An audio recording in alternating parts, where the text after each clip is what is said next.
So I think, just to kind of get into it, if you want, the Absolutely. big thing that I really wanted to talk to you about is there's a bunch of stuff, but especially with, obviously Nolan is getting the attention that, he's deserved for a long time now. I've been following him since I've seen you posting about him since he was like maybe purple belt, something like that. And it's cool to see like, how far he's come and how much faith you've had in him the whole time. And what's interesting to me is that I wonder then, like, what was the first time that you saw that Nolan had this kind of potential? Interesting question. Really, I think my job as a teacher is to believe in the maximum potential of every person that comes through the door. Hmm. Now, everybody's maximum potential is not being a black belt adult champion, but like I think that's something that takes a lot of practice actually as a teacher, and I consider myself more a teacher than a coach. That's kind of how I self-identify. And so, like with every person, I'm like, maybe somebody's not athletic. I'm like, oh, but they're going to hit puberty. They're going to really fall in love with jujitsu. I can kind of see the shades of how their guard might be or their passing might be.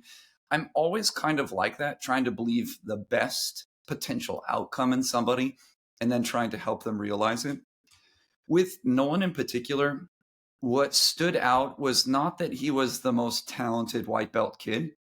It was not that. I've had more like kinesthetically talented students, but what really stood out was his sheer and utter hatred for losing. And I mean, Okay. almost pathological, I would say. When he signed up, which was right when I opened, um, it was actually maybe 1 month after I opened.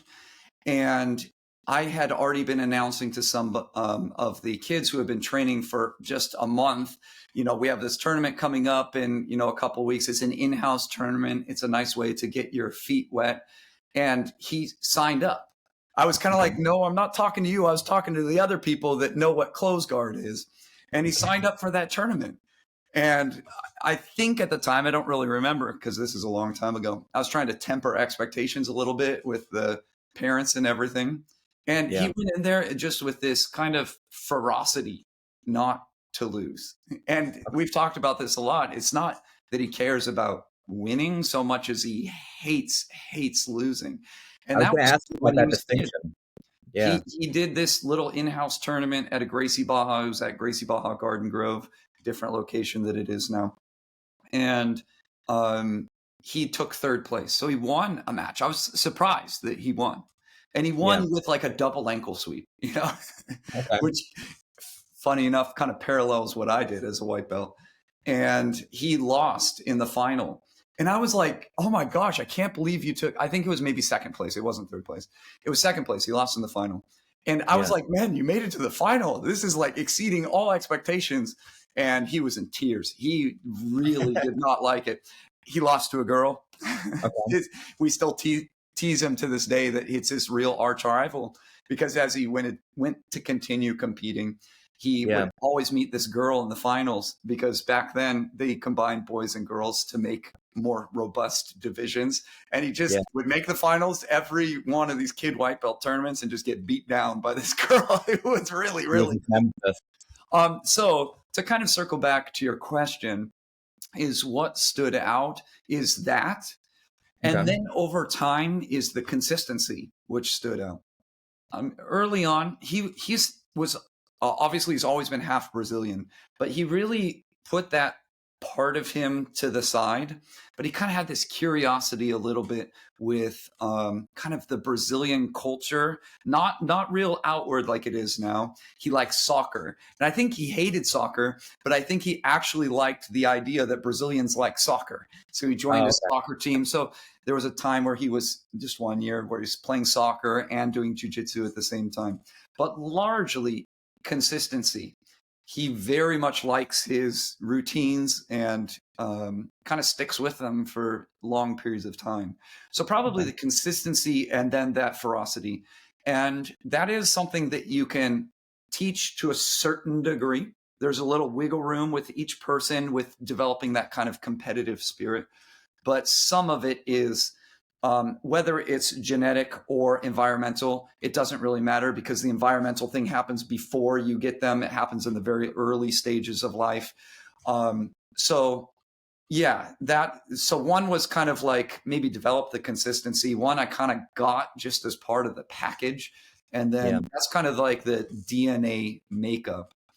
And I think what really made him be successful is that just walking into the academy was a place that made him feel good. It made him give a sense of identity, something that he was good at. Yeah, I think those things help a lot. Yeah, I've heard that distinction between like people who love winning and then people who just hate losing so much. Yeah, he does not care about winning. Honest. Like he just won the crown. He didn't even know that he won money. Like like Nolan, we won some money here. It wasn't even in his mind. You know, when you get in those money rounds and it's like, wow, we just earned a few $1,000s at minimum. And then you make the finals and it's like, wow, that's a significant chunk of change. That's like a few months of salary that you just earned. And winning, oh gosh, even just getting him to collect his money was the he's a savant in jiu-jitsu. But organizationally filling out a W whatever form and bank, you know, routing numbers, that's not his strength. Yeah, it's a whole different game, right? Like you said, it's that's his top thing. He really wants to show that he's the best in the world. And what kind of motivates that a little bit is not wanting to lose. Yeah.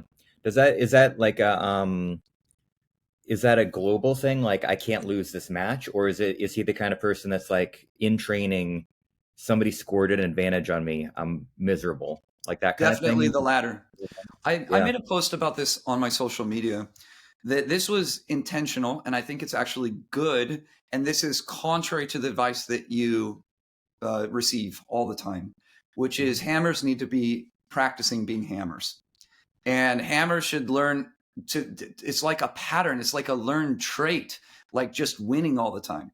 I would say 99.x% of rounds that he's ever done in training, he's won. Because he came when I was starting out. So it's like a crop of white belts. He had some talent and some desire. So very quickly, he was not losing any rounds to the other kids by and large. There was a little phase where he went from kind of like a tween to teen, where he'd do the adults classes where he's losing a little bit. But honestly, he has not lost many rounds in training. He can go a whole month without a point scored on him. And that's being shark tanked every single day by the top people in the room. Not only is it important for just getting, patterns, getting used to winning, but it improves self-confidence of a kid. Kids want to do what they're good at. If you make a kid feel that they are bad at what they're doing through your language or your actions, they're going to quit 100%. If they don't feel good, either they'll quit or their parents will see that they're not being successful and jiu-jitsu is not for them. So it was very much a conscious choice. I don't think it's possible with everybody. It was possible with Nolan because they're all white belts. If he comes in and now there's some competitive yellow belts there, he's not going to be doing that. So he very quickly identified as the best.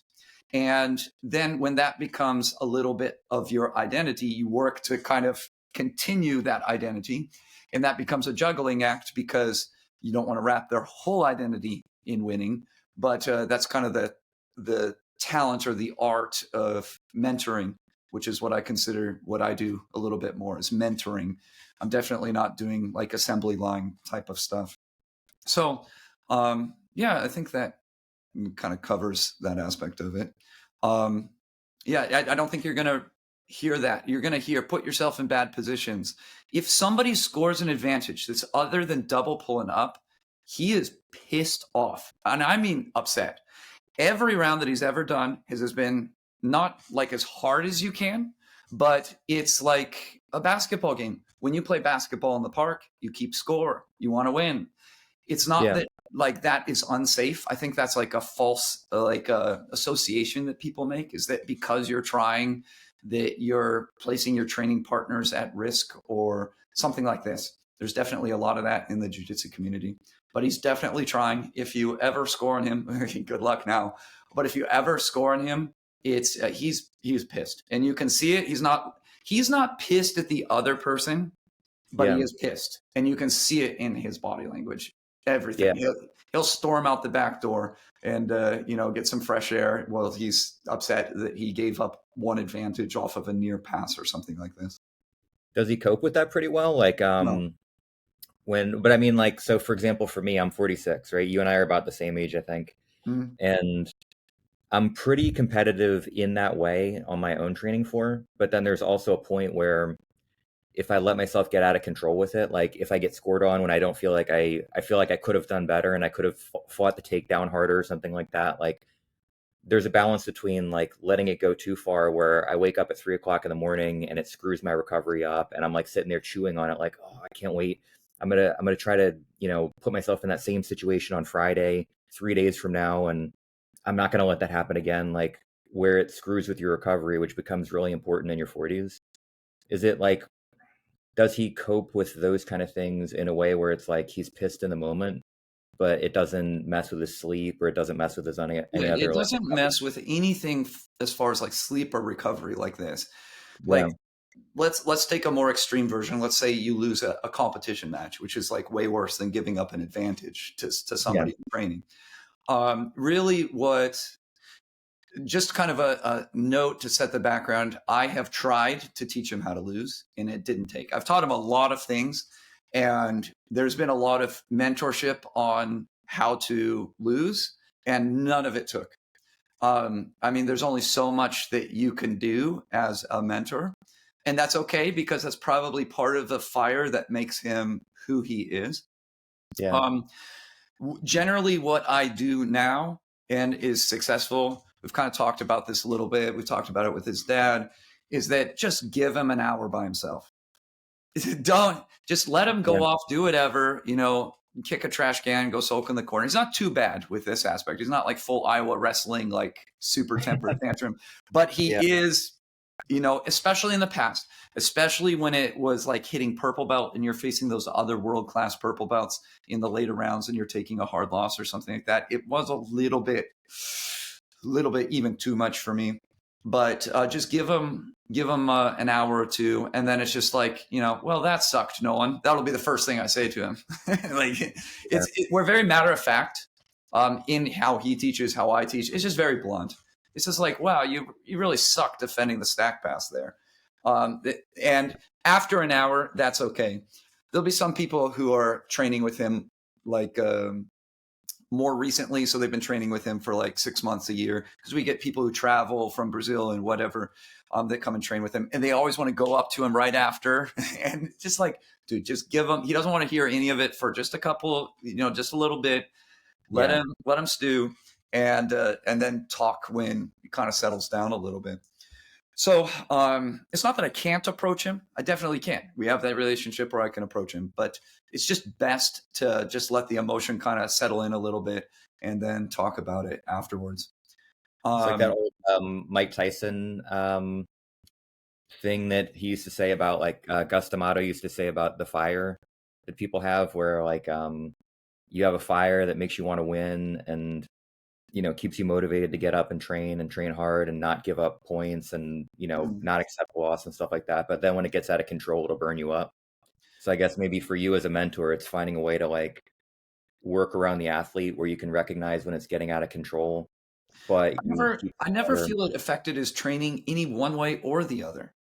Okay. Because you can only train so much. There's only so much that you can do in a day, and he's done that. He's done that since he's more or less been a kid, with little phases here or there. But there's like it's not like to where he would be motivated more by the failure to do this, that, and the other thing. He's already trying everything that can be tried, and that's the only way that you can achieve at this level, to be even in the conversation at this level. So yeah, I think that's an important point too. Sometimes the failure, it can really help you work on certain things versus another. Definitely that's a part of it. For example, when he lost to Eric, who, by the way, is one of the greatest of all time. He gets no recognition. for this among the American crowd. I think the Brazilians really know it. If you look at his new gym, Soldiers, just how many top guys, they know the difference between the team that started because they give a free place to live, send in your resume, you can be a part of this team. And it's not really kind of like organic. I think they know where to go. I think they know who the best is. We don't seem to know who the best is, and it's Eric. Trust me. And there's a whole bunch of reasons why he has not resonated. He lost to his brother early on,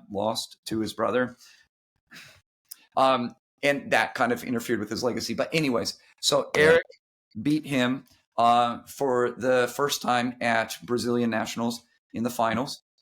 And it was like, man, we just have so much work to do on these given positions to try and climb that mountain that is Eric. And we trained an entire month on specific positions for Eric. He went out in the finals of Worlds and went against Eric again. He did a lot better, incorporating, closing the gap a little bit, but there's still a gap. There's a gap between everybody and Eric right now, except maybe Marigali or something, and he's out. So like that loss can change how we train, but it's mainly my direction more than anything. Like, he's just going to do whatever I say. And if I say that we're doing cross pant grip defense for a month and then working on establishing grips a little bit better in these situations and strategic aspect of this, that, and the other thing, he's just going to do it. So, I mean, he's not forming his training. He just goes in, he will do the same thing every round.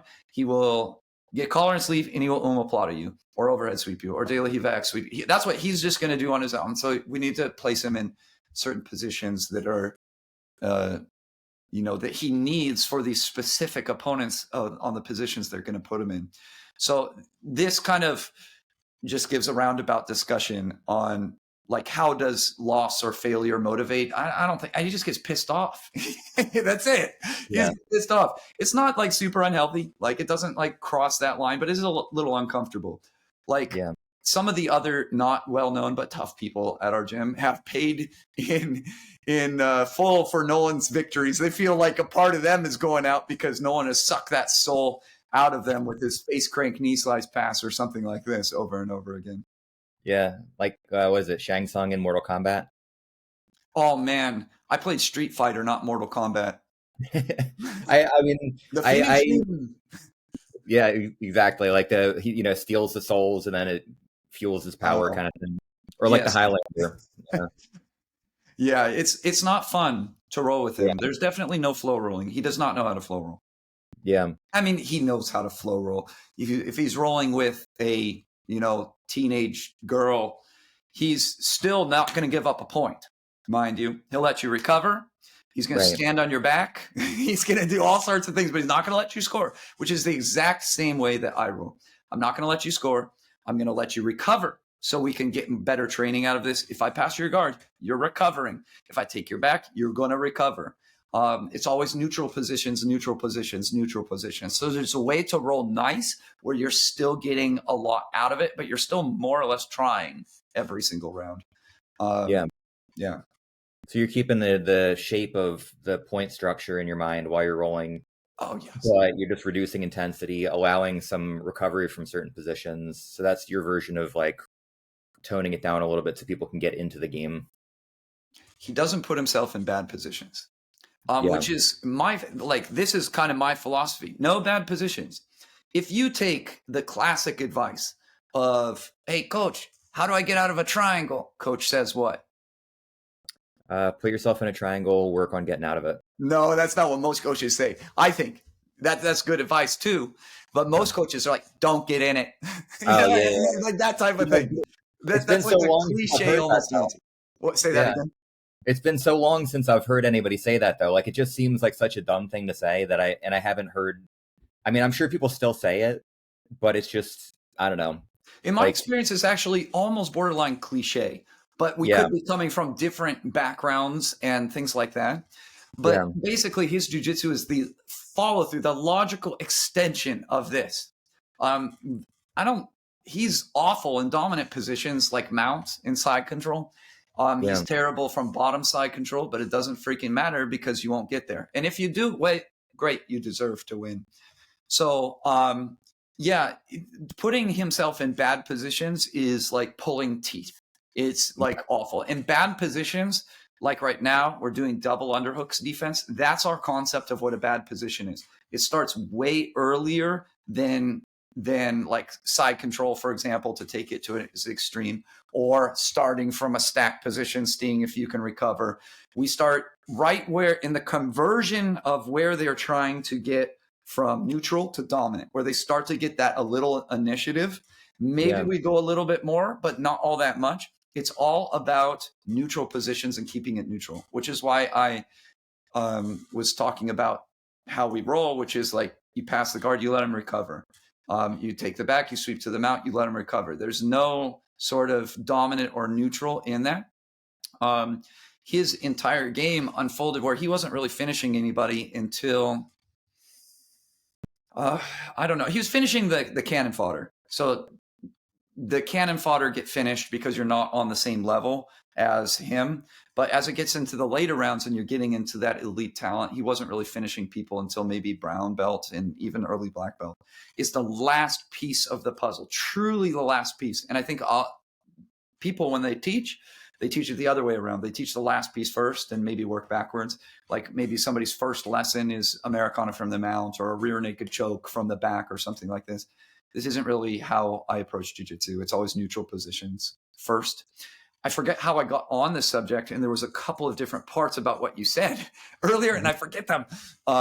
Yeah, unfortunately. Okay, but one little like tangent that I wanted to ask about real quick. Yeah. So, with not starting in negative positions, is that just purely from a technical perspective, like don't start on bottom of side control, or do you guys set up tactical and strategic situations like, okay, Nolan, you're down by 2 points, you have 2 penalties I against remember you. what I was going to say now because you brought Okay. up the points.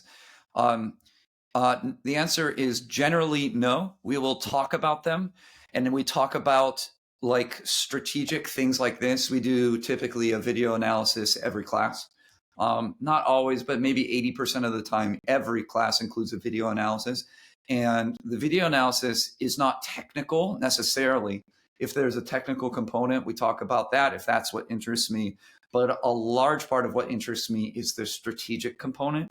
That's something that no one has that's very different from a lot, but not all other people, even in his tier, much less the people below his tier, which is like a real understanding on jiu-jitsu philosophy as it relates to strategy. It's really one aspect that separates himself out. As far as the rolling, it's just keep score. This seems to be a controversial position in jiu-jitsu to like encourage your students to keep score. And what I mentioned before is that false equivalency between like, oh, you're not caring for your partner because you're trying to keep score. Oh, is this the finals of the mundials? Why are you trying to keep score? It's insane. Every other sport, you keep score even when you're playing for fun. And if you keep score, you develop a certain sense of how the basics of the rules work and then the more nuance of it. When you start keeping score, I get questions like, hey, Dan, did I score 2 here? I thought I got to top position. His one knee was down. I was kind of behind him, but his arm was in the way. Does this count as 2 points because the arm was in the way? Like I get questions like that because people are keeping score. And if you train in this way for years, it really, really shocks you the difference between those that do and those that don't. So that's kind of a little tangent on that aspect. There might be other parts to the question as well.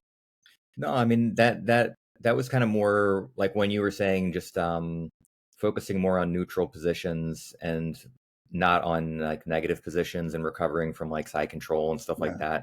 It just kind of got me thinking, because I know you do talk a lot about like tactical and strategic things in your Facebook. If that was also including like, knowing you're down by 2 points kind of situations, or like there's 90 seconds left, you're down I wouldn't say by, it's specific to him. It's yeah. just we're learning. I mean, there's so many stupid things that black belts do strategically that, I mean, you could just put that on a showcase. And if you want, we generally don't, but if you want, you can actually train that scenario. It's usually not something that you really need to be trained, because it's like, okay, when you're here and you're on, let's take something super remedial. It's like, okay, you are close to the boundary, maybe on the corner of the mat, and you did a sweep, and the sweep that you chose goes out of bounds. And it's Yeah. like, well, why don't you have a left and a right sweep? Why don't you sweep to the right instead of the left? It goes out of bounds, and now you go out of bounds, you scramble up, and then the guy pulls guard, and then he is the winner because he was up 2 points and you needed to sweep him back. I mean, that's like super, super, super basic. It's like, do we need to, how would you even practice this? All right, guys, let's set up close to the edge of the mat. Now we're going to practice because we're close to the mat. Then we go to this way and use this sweep. I think there's limited value in that. It's really being inundated with this method of thinking across all different types of topics that just you absorb over time. Yeah. The good competitors, they're probably not being taught this stuff. They're probably learning through their own experiences, through competing a lot, particularly in the IBJJF rule set, because it's different than other rule sets and you have to know it. And they just kind of slowly accumulate this knowledge. And they might talk about, hey, when you were in this position, you did this, but that wasn't the best choice in this thing. Even though you're good at that, wasn't the best choice. It's mainly the top guys talking to each other and learning through experience. And I bring that into the room through the analysis. It's basically like I'm talking to that person. Well, you did this really dumb. You did this really good. And then we can all benefit from that instead of just the person who is at the competitions themselves. Right. Now, one thing that I think would be an interesting tangent is what I see the main problem of jiu-jitsu as. Okay. I teach my son baseball. And in baseball, what you're trying to do is there's maybe like 5 skills that you're practicing over and over and over for your entire career. You're practicing your swing over and over and over again. You go and you practice this one thing over and over. You practice catching a ball, you practice throwing a ball, a very limited set of techniques. And then all these people argue about the mechanics of like how to throw the ball the right way and how to swing the bat the right way. In jiu-jitsu, it's the exact opposite of that. In jiu-jitsu, we have tens, if not hundreds of thousands of techniques. Any one of those techniques, you can spend an entire career like that baseball swing or like that golf swing. I mean, how much do people practice the golf swing to make sure their plane of their swing is whatever and whatever? They practice that until they are done with golf. And that includes even the best golfers or baseball players. And in jiu-jitsu, every single one of these techniques has that type of depth that you could go down spending 10, 20 years on understanding this move and its application among different body types, against different personality types, against different skill levels, against different reactions. So what does that mean for jiu-jitsu? You cannot learn tens and hundreds of thousands of techniques to this level. It's not possible. So this is where the skill of the instructor or the coach or the mentor comes in, because I see the fundamental problem is, what do you focus on? What do you emphasize? And what do you deprioritize in your teaching of your students? And through this, just time allocation of saying, hey, don't spend a lot of time on this, spend a lot of time on this, that you really shape an athlete who is unique. That's how you shape and how you mold. I think that a lot of people think that being a great instructor, there's this component as well, but it's like, hey, don't make the grip like this, make it like this. And it's like, oh man, that makes you a great instructor. You have this great detail. I see details as both important and irrelevant. And the reason that I say that is that, let's say you have a given sweep. There's probably somebody out there that uses this grip that's really good. And there's probably somebody out there that uses that grip and they're really good. And because you make this grip, they've probably learned the nuance of what can happen when you make this grip. It opens up this thing a little bit more that I need to be careful of. Oh, but this other grip, it takes care of that problem, but it opens up a different problem. I don't really see that the small techniques as being the important part. I see the important part is what you focus on. And you do that through time allocation, as I mentioned. So in very basic form, you've kind of already been exposed to how I shape athletes, including Nolan, which is like, hey, we don't do dominant and inferior positions all that much. Of course we do them. Of course, we learn how to hip escape from the side control. Of course, we learn how to scoop up a foot and escape. But it's like I give short change to that. Yeah, it's not all the time. Yeah, it's in time allocation. I might do one class on that and then move on to the next dumb thing. And then I do like how to escape, side control the next one without spending a month on how to escape the mount. You don't have time to learn everything. So it's the time allocation distribution that really is the artistry in teaching. I don't think people understand this. And if people understood it, I don't think their time allocation is what I would consider, I don't want to use the word correct, that it's going to produce a competitor that's capable of competing at the high level in the adult black belt division. Right. So yes, and it's like, for example, time allocation on De La Hiva stepping over the leg. So you step over the leg, you get to what many people will call headquarters, and then establishing that position and then starting a guard pass. But just that battle of stepping over the leg, I mean, I start white belts on that their first 2 weeks of training. They're learning step over the leg, get to this position, start a guard pass. This is what jiu-jitsu is. And that's time allocation. And we do it over and over and over again. And then we explore different offshoots of this. What if he pulls me forward when I step over? What if he does this when I step over? I mean, that is like all of that information, I think people know, but they don't do it at the correct ratio because they don't understand the importance of any given position. I think that all instructors turn their technique's importance up to 11, figuratively speaking. Every technique is just as important as the other. And I don't think so. I think that certain techniques are more important and certain techniques are less important. And part of what this judgment is how close is it to your first line battles that you're going to wage? You slap and bump with somebody. Okay, he pulls guard. He quickly establishes De La Hiva, one of the main battles. Good establishing like De La Hiva, by the way, is, in my opinion, one of the main battles. And then you're going to be stepping over that leg as your first battle in jiu-jitsu. And also, it's like how you frame it. Like I'll say like this. Stepping over the leg is what we do most of the time. 80% of the time, you're going to be trying to step over this leg, settle in, and then start a guard pass. Everything else, leg drag from De La Hiva, stack pass from De La Hiva, driving your knee into the half, whatever, everything else is that 20%. Perspective is kind of what I sell a lot and what I try and instill in all of my students. I know that Nolan is kind of like the tip of the sword as far as like who represents my teaching style and my philosophies. There's also others. We have other successful competitors at the lower and master's level as well. But yeah, I think that's a really cool tangent to explore. And I think kind of expanding on this is that like knowing which techniques to emphasize and deprioritize. I said one thing, which is the proximity to the beginning of the match. But just kind of taking a step back is knowing which those techniques are. You have to watch matches and actually watch matches. I don't think people do this. I think there are some people that do it, but I think that most people do not have a serious effort in watching matches. I think that a lot of people, they go online, they get some good techniques, and they are good techniques from like Instagram or social media or on YouTube, and they are great techniques. Or they buy an instructional, and those instructionals are great techniques. They're really great information.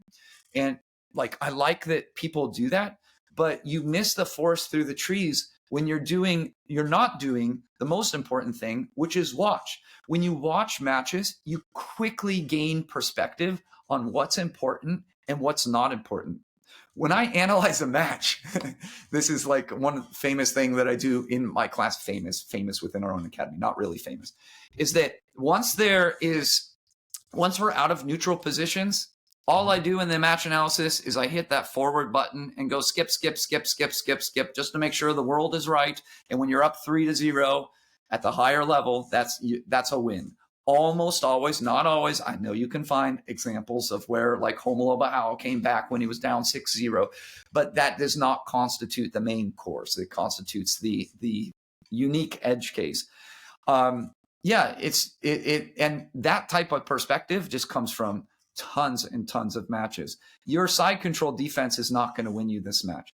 Maybe 1 out of every 50 matches at a good level in jiu-jitsu, if you spend a ton of time escaping side control, let's say you do it. Let's say you escape side control and now you're down 3-0. This is a lost match. What are you going to do to win? You're going to sweep him and then pass his guard when you couldn't even win in a neutral situation. And now you want to do it from inferior back to neutral, scoring points and then getting to dominant. I mean, the odds of that are extremely low. And just by watching matches, you're going to actually see that that's the case as long as you're watching like the appropriate level of jiu-jitsu.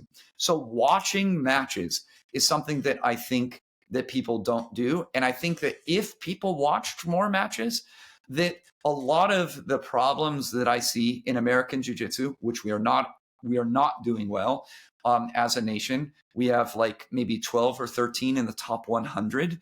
And that's abysmal. Top 100 adult black belt male, that is. I think it'll be self-correcting with people kind of gaining more perspective in different ways, but one of those main ways is through watching matches. And this is one part of my IBJJF rankings project, is that we're trying to make it easier for people to gain perspective in every sort of way that perspective means. And what we're doing right now, what I'm working on even before I started this interview, is that for every match in IBJJF that they have streamed, you can click on the match and it'll take you to that exact timestamp of when that match happened. And it's like little things like this I see as pushing the art forward because it makes it easier for our art to actually watch. And I think if actually you just sit people down and force them to watch matches, tell them who's good and who's not good, part of IBJJF rankings as well, and then show them the matches and show what those people do, I think it's self-correcting. I'm really big on like self-correcting things because then I don't need to go out there and explain the philosophy. I think if you're just at the tournaments, which would be best, but if you're not at the tournaments, you're watching the tournaments, I think that the better jiu-jitsu strategies, techniques, ideas, philosophies will follow. Yeah, that makes sense. I mean, it seems like you have a very clear structure that you operate from, and then, if for example, like IBJJF rules set the tone for the framework for everything that you're doing, and the adult black belt level is the standard that you're trying to reach, and then everything kind of seems to make logical sense coming from that, from the root of that tree. Yeah. You want to know one of the most difficult sells I ever have, and it makes no sense to my psyche. I mean, it just bounces off my brain. Is people say, I'm never going to be an adult elite black belt competitor.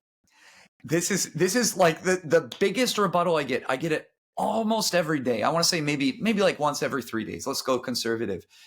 I'm like, okay, we need to be doing these ideas. I know it's a hard bar to cross, but these are the ideas that excel at the adult black belt level. They go, Dan, I'm 51 years old. I'm never going to be that.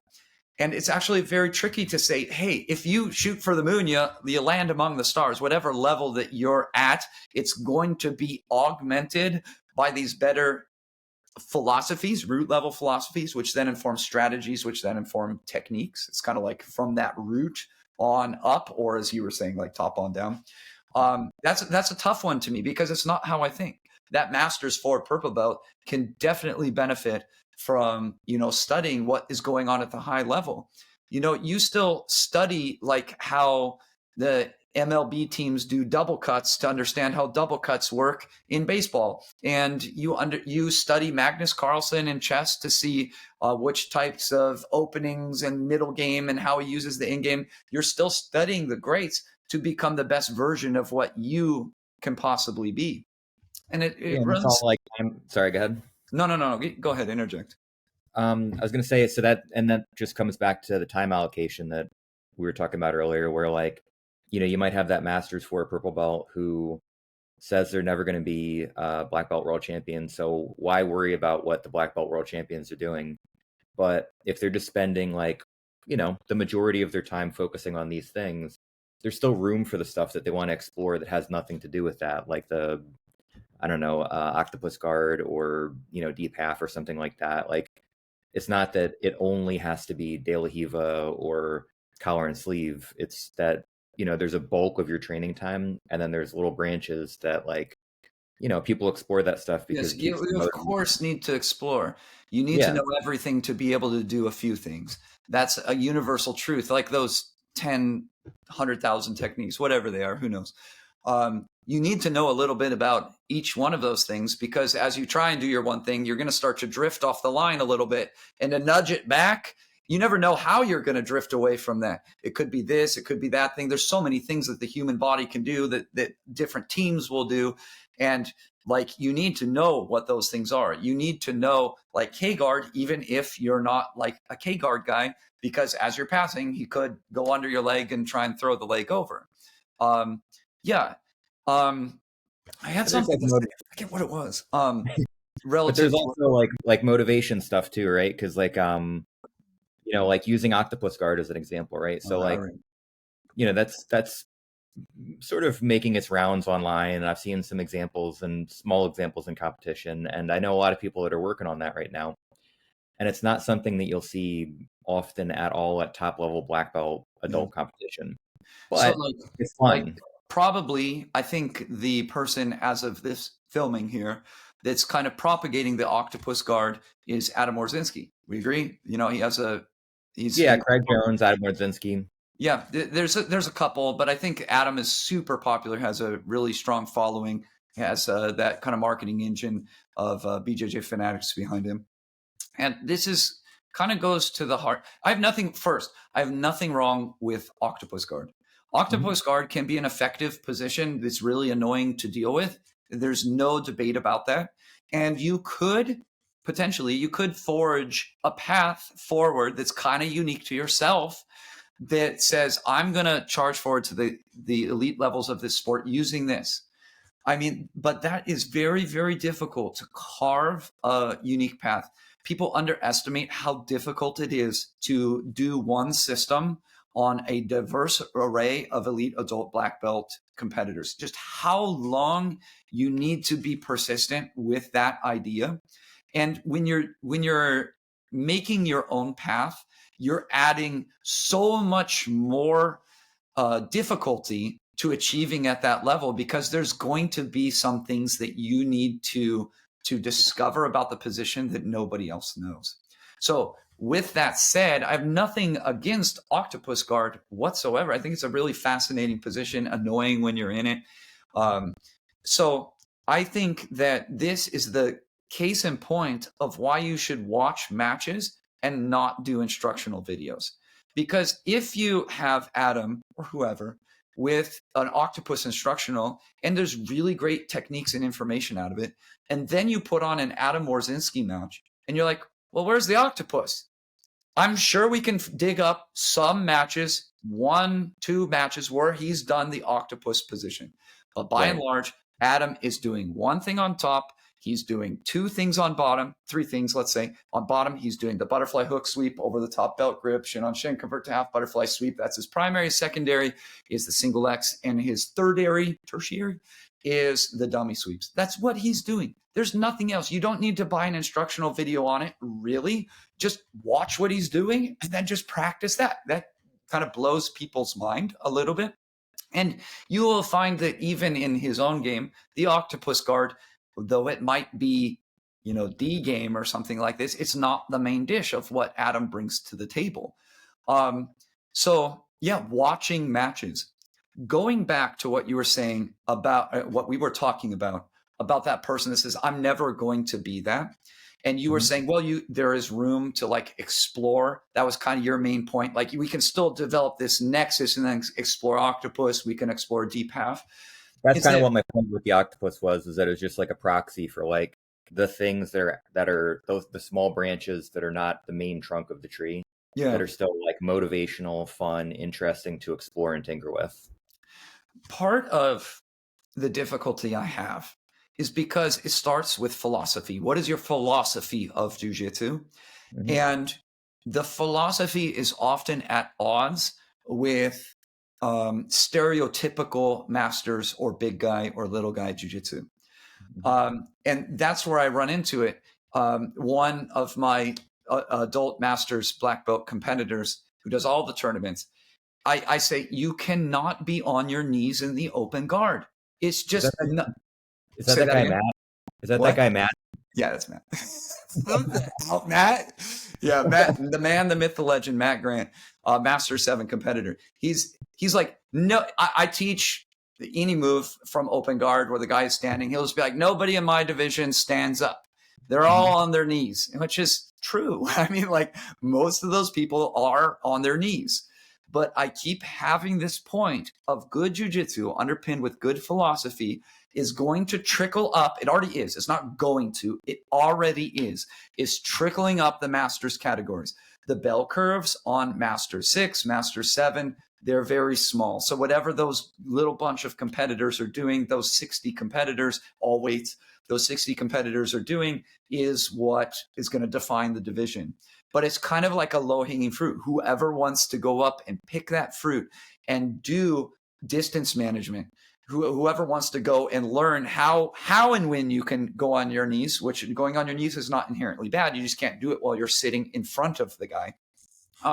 It's tricky because it changes their jiu-jitsu on the fundamental level. It's like they have on one side what they do and on the other side what I say. And yeah, what I'm telling them is like, it's coming for you. Remember that time at Euros when you were freaking out because the guy did De La Riva guard and you didn't know what to do? Like that is coming for you in these Masters categories, also in the weight categories. I really don't believe that there is such a thing as big guy jiu-jitsu. I do. I know that there's big guy jiu-jitsu. I know what they do, mostly what they tend to do. But as the sport continues to develop on the edges of those weight bell curves, it's going to just look like good jiu-jitsu. It's all going to look like kind of middleweighty jiu-jitsu because good jiu-jitsu is just good jiu-jitsu. And whoever wants to seize it will be the ones who do well. And it becomes an arms race. If you don't do it, somebody else will. So that's kind of like a little side discussion, just kind of emphasizing how different the approach is. If somebody's an underhook half guard player, which is a great technique to have, I guess we'll just go on the positive side a little bit. And you're like, no, we can't play underhook De La Riva. Yeah, sure. Maybe if we are forced into these positions and we have that tool, then that's great. But we need to put the main emphasis on distance management. Don't let them get close to you. That's a radical departure of what they're already doing. It's not like I'm saying, all right, from the underhook De La Riva, we can learn this new move. This is pretty cool. No, it's very difficult for a lot of people to accept. And they just kind of resign and say, well, I'm never going to be a top guy anyway. What Matt says to me is like, I'm going to be retired before it catches up to me anyway. That's what he says to me. So that's why. So it's so interesting. That's why I brought him up because and asked if that was him because from afar, like I've never met either of you guys, but it's just sort of you watch people online or whatever. I follow your posts on Facebook, and I see some like bits and pieces here and there of how you and him kind of interact. Oh, I love Matt Grant. He's so fantastic. He seems like a awesome 1 in a million person. You get a 1 in a million kind of combination between me as a coach and Nolan as an athlete. Matt is his own type of 1 in a million. Let me show you. You can go through thousands of students and never get one Matt Grant personality. Yeah. He's a legend for sure. But it's cool. I mean, he seems like a super interesting guy, and it's so interesting to watch because he's Master 7 black belt now, right? Yeah. And he competes under your school and you're his coach and you're also Nolan's coach. And, you kind of see from afar the, maybe like not antagonistic. The scope of the difference between an adult top level and a Master 7. Yeah. Yeah, exactly. Definitely. Yeah. There's a lot of people that can do, and there's not actually a lot of people, but in theory, let's just use that as a figure of speech. There's a lot of people that can make a adult, top black belt competitor, but it's not, and some that do better on the master side of things, but like to be able to do both, that's a little challenging because they are training in the same classes. There's not like any difference in how I'm teaching somebody. I'm teaching good jiu-jitsu, the best that I understand it. And that's the way it goes. Yeah. But Matt is particularly fascinating because he's so astutely observant And he always, 100% of the time, makes a great observation and misses the forest through the trees a little bit. So when you put the both of us together, he brings it up and draws it out of me, and then I have to say how he's wrong. I mean, it's just a great type of chemistry between the two of us, because yeah, the debates, if you will go on in our classes endlessly, and they're always very fascinating. Yeah. Well, probably, I mean, I would imagine that it's probably helps you develop a lot as a coach to have a foil like that too, right? Like somebody who's gonna like, give you a hard time about some stuff. Oh, Like, man, man. you're not 50 something years old. You don't know what it's like, Yeah. I or like mean, whatever. just maybe a month ago, we had this debate where he placed a straw man argument on myself, where he's like, you have to change your jujitsu when you get older. You don't understand. And I said, Matt, I am not disagreeing with that at all. You 100% need to modify your jujitsu. But the ability to keep space and distance, you can modify the techniques to achieve this philosophy where you're not going upside down in a berimbolo. You don't have to do a berimbolo to be able to do modern, conceptually, philosophically relevant jujitsu that can work at the high level, even at adult black belt, and still do it at Master 7. It's kind of, that was a point that was lost on him, but that's okay. If you look at like Megaton does really great jujitsu. He's doing like same side grip, De La Hiva, working like sit-up guard, things like this. It's a very distance-based thing. His jujitsu is pretty much, I mean, our website says he's the top Master 6 and he's coming up on Master 7, which terrifies Matt because he's actually doing like distance management. So yeah, but if you look at that, the Megatons will become more and more common. And there are, I mean, you can, if you go on IBJJF rankings, go into the Masters 4, 5, you'll see that a lot of those top guys are doing jujitsu that looks just in basic form extremely similar. Not everybody, but like maybe every third guy or something like this. And every third guy is going to become every other guy. And every other guy is going to become even more. So still everybody's doing it at the top level. Yeah. So Matt Grant, the legend. It's interesting because I just moved to Masters 4 from Masters 3, and I took maybe like 9 years off competing from like 2013, and I started But up that was again. a shock, wasn't it? Getting back into it. Tiring as fuck. It was, yeah, like, I mean, physically, big shocker. The one thing that I don't mean to interrupt, but there's like so much here we can talk about because you're 9-year layoff. The sport to me, even just watching 10 years ago, is borderline unwatchable from 2015. You cannot go before 2012 and watch a match and get something out of it. When I say studying matches, I mean the matches that happened that weekend. I do not mean the matches that happened in 2015. It looks like there's so many things that you don't need to worry about strategically, technically, because our sport is so rapidly evolving. And I don't think people understand this, again, because they're not watching it. If you just watch it, you would see how much it's actually evolving. And a lot of that is including physically, especially in the masters categories. Of course, there's an elephant in the room here that we can address in a second. However, it's like just the ideal is there. You have your North Star that's guiding you, which is I need to be able to be an elite athlete for my respective peer group in order to even be able to function at this level. Just having that ideal, granted, a lot of them are using performance enhancing drugs, not everybody, but it at least shows that the ideal is there. We are a sport that came to the United States with Rorion Gracie, where strength and athleticism and explosiveness were shunned upon. It was like you were doing something bad because you weren't focusing on the technique. We don't really have that outward type of mental framework anymore, but we do have lingering effects of this, where strength, explosion, flexibility in some contingents are seen as like not desirable to be worked on and enhanced. I mean, how many instructors are out there out there going, guys, we really need to be able to increase our flexibility in the pummel. I need you guys to be doing this at home so you can enact the techniques that I'm telling you and have that, quote, impassable guard. How many are out there doing that? How many are out there saying, guys, you really need to consult with a strength and conditioning professional so they can handle that aspect and I can handle the strategies, I can handle the techniques.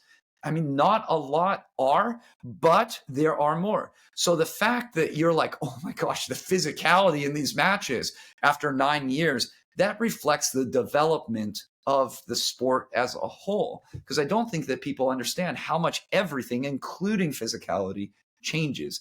And of course, we could get on the tangent of performance enhancing drugs as well, which is a major role, especially as you get older in the masters categories, arguably more dangerous in those categories, because when you get one that's not enhanced and one that isn't enhanced, it's not like you have that extra edge. It's like physically dangerous when you get like a hobbyist going with one of the top black belts and that's juiced up on something. But keep going. I want to hear your thoughts on going back to competing. Well, I think, the interesting thing for me was, so I went back into competing, and I think the big physical shocker for me was just that I had settled into a rhythm of like not casual training in the sense that like, go ahead, do whatever you want, pass my guard, I don't get, but like more the urgency and intensity was missing from a lot of my training.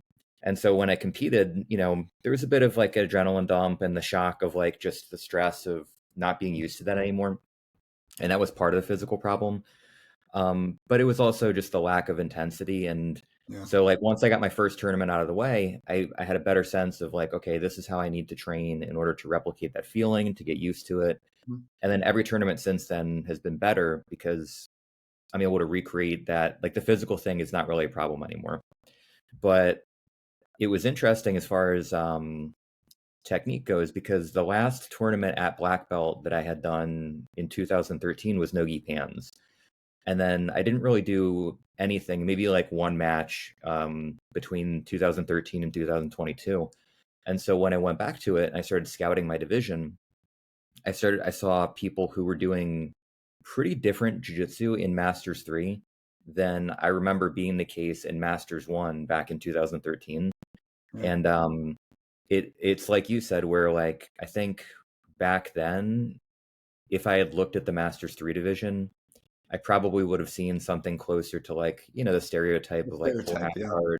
Yeah. The really interesting part is that you are in the age category that's the tip of the sword as far as the better physicality, the better strategies, the better techniques, that more mirrors what you're seeing at the adult level.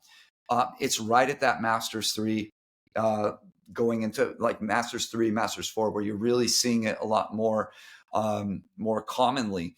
And it will work its way up. There are, of course, examples in Master 6 like Megaton, but they are outliers currently, and it's going to change. I mean, that's just how it is, because you and I can remember probably as far back where even Masters 1 was a cop-out.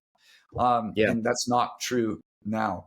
It's a very difficult division. Masters 1, it's the level is very good, but it's largely just getting out of the kids like Nolan. You're not having to go with those guys, and still the level is pretty good, and it's definitely trickling upwards as you go. There's a couple other points, but I forgot them as you were talking. There's so many interesting things that I wanted to say. Like, stop, let's talk about this. It's so good. Yeah, there's a lot of wrinkles that are cool. I think for me, like about the level going up, like, it's definitely true where when I was a brown belt, I did at no-gi pans, I did Masters. Well, I want to talk about while I'm remembering it, because it was such a good thing. You were talking about the intensity of the roles and how you were just kind of training casually. And I think that's a really important thing to dissect. I think if most people film their roles, and actually looked at them third party, most people in jiu-jitsu are rolling like how you are. Like, you're just rolling, you're getting a great workout, you're tired at the end, no doubt. But that intensity isn't there. I think a large part of that can be like self-corrected, just keeping score. if you keep score. Like you're going to, oh, he swept me, I'm on my butt. Maybe try getting up. And when you try and get up and fight, he's going to try and fight to keep you down. It's not adversarial. It's not like we don't like each other, but you are going to find that you are expending more energy and more closely replicating what the competitive experience is like. Because as you said, it was basically a bridge too far. You were training here, the competition was here, and it just broke. And especially when you add the anxiety, when you add possible weight cuts and you add adrenaline dump and all of that stuff on top of that, which all athletes go through that to a certain extent, all of those nerves and adrenaline dump in those first matches, learning how to manage that is a lot of experience as well. So I think how we train needs a little bit of adjustment. And I can already hear people out there going, well, I need to train safe. I don't train for competition. I don't train for this. You can still train like this and not compete at all. And you can still do it in a safe way. Like going harder, it probably does increase the chance of injury risk just by virtue of going harder because there is more force, but involved, there's just more oomph behind things when you're fighting, more speed as well. But I don't think it's as high as what people are imagining it to be in their mind, especially if the culture at your gym is right, which is an incredibly difficult culture to actually get right, which is we train hard, we try to win. You don't try and injure your training partners. You spar appropriately and scale for who you're training against in that way that I said before, where it's like, okay, I'm trying to pass your guard, but I'm going to let you recover so you can work from neutral. So this person isn't just like getting crushed into oblivion for the next 5 minutes because I passed their guard in the opening 2 minutes. I think that's a lot of the talent in the instructor as well is, do you have this culture? Of course, there's going to be people that come in and are just not fitting into that culture. And that is part of the instructor's job, is to shield you from that. I mean, there's so many ways in which you protect culture at your gym to get this right. It goes from how you advertise your gym. How you advertise your gym is reflective of who walks in that door. In my case, do I say, look at this omoplata that Nolan just did. Isn't that cool? Don't you want to learn that? Or do I say, lose weight, meet friends? I'm not saying that that's bad. All I'm doing is that the person that walks in that door might be an overweight, middle-aged person. I'm just using this as an example of how advertising gets you, kind of dictates who walks in the door. Or do you get somebody who comes in and goes, man, even if they are out of shape, I don't know what he's doing with his arm there, but I think that looks super cool and I would like to learn that. The little things like this replicated out a million times over is what you do to protect your culture. It doesn't always need to be hard and fast. Like you don't need to be a hard nose about protecting your culture. It's careful crafting. And for example, I got a question because a lot of people have been asking about Nolan because he is a unique case. Small team, only one coach from white till world-class black belt. And people are saying, like, was his parents, were they kind of like over the top? It's like, no, they didn't even care. I mean, they dropped him off, said, here he is. Sometimes I watched on the side, especially his dad. But they didn't say anything. They weren't like watching everything like that when they did the move. No, it's just normal. And a lot of that is how I run the classes. It's like I actively discourage, just by who I am as a person, that type of behavior. I have no hard rule, no cornering on the sidelines. I mean, that impacts your culture at your gym. So all of this talk about culture is like how you get that culture right is a lot more talent than just going up and saying it. You want to say it too, perhaps, what your ideals are, what we're striving for. We're striving to roll hard with each other. We're striving to protect our partners. We're trying to be in neutral positions a lot, especially if you're a lot better than the person. You can say those things, but like how you actually craft that culture, there's a lot more to it than just saying it occasionally. Yeah, I mean that makes perfect sense, and I think maybe it's not maybe it's not like a straight line from what we were just talking about, but it kind of reminds me what you're doing a little bit of like, so people will ask you about Nolan, and because you're gonna like you're not, you know, it's not Alliance or some huge team or something like that. Like it's a smaller school. Nolan is working in this environment. He's reached very high levels through your process and through his own work and everything. And um, oh fuck, where was I going to go with that? Oh man, it was probably a good thought. Welcome to my life, especially with my Um, concussions. oh yeah, I Not a think straight line from what we were talking about, a little bit of a tangent. that So, reminds me. You're familiar with Jimmy Pedro from judo? yep. Okay, so I remember reading an interview years ago where he was talking about, in the US, judo was a relatively like, weak sport in our country. We weren't like top level competitors like Japan or England or France or anything like that. And so what he did was he identified some of the weak spots in the field that he could exploit to make US judo stronger. So grip fighting, strength and conditioning work, and ground fighting. And then he exploited those things and he was able to create athletes that could compete at a top level because they were exploiting, sort of holes in the field of judo. And you know, you're the only person really that I hear talking about like tactics and strategy in IBJJF rules with any kind of depth and substance regularly. And so I wonder if like, you know, with Nolan coming up through your program, um, is part of the success there that you guys focus so much on having like maybe you see a weakness in the field of people's understanding of tactics and strategy and the rule set, and then you guys exploit that and really specialize in that thing, whereas other people might not specialize in that as much. Does that make sense? 100%. Yes. I mean, this has won him many, many key matches. I mean, just like I think of one at Purple Belt where he was against a Purple Belt world champion, gi and no gi, and he was able to win because he was smarter. I mean, that's just basically it. And yeah, so like these, what a lot of people don't understand is that at the elite level, largely there's a lot of canceling out. You know, you have this tremendous skill, they have tremendous skill, and it's going to be this very small game of inches. That's what it's like. And you need to prepare your students for these micro-positional battles.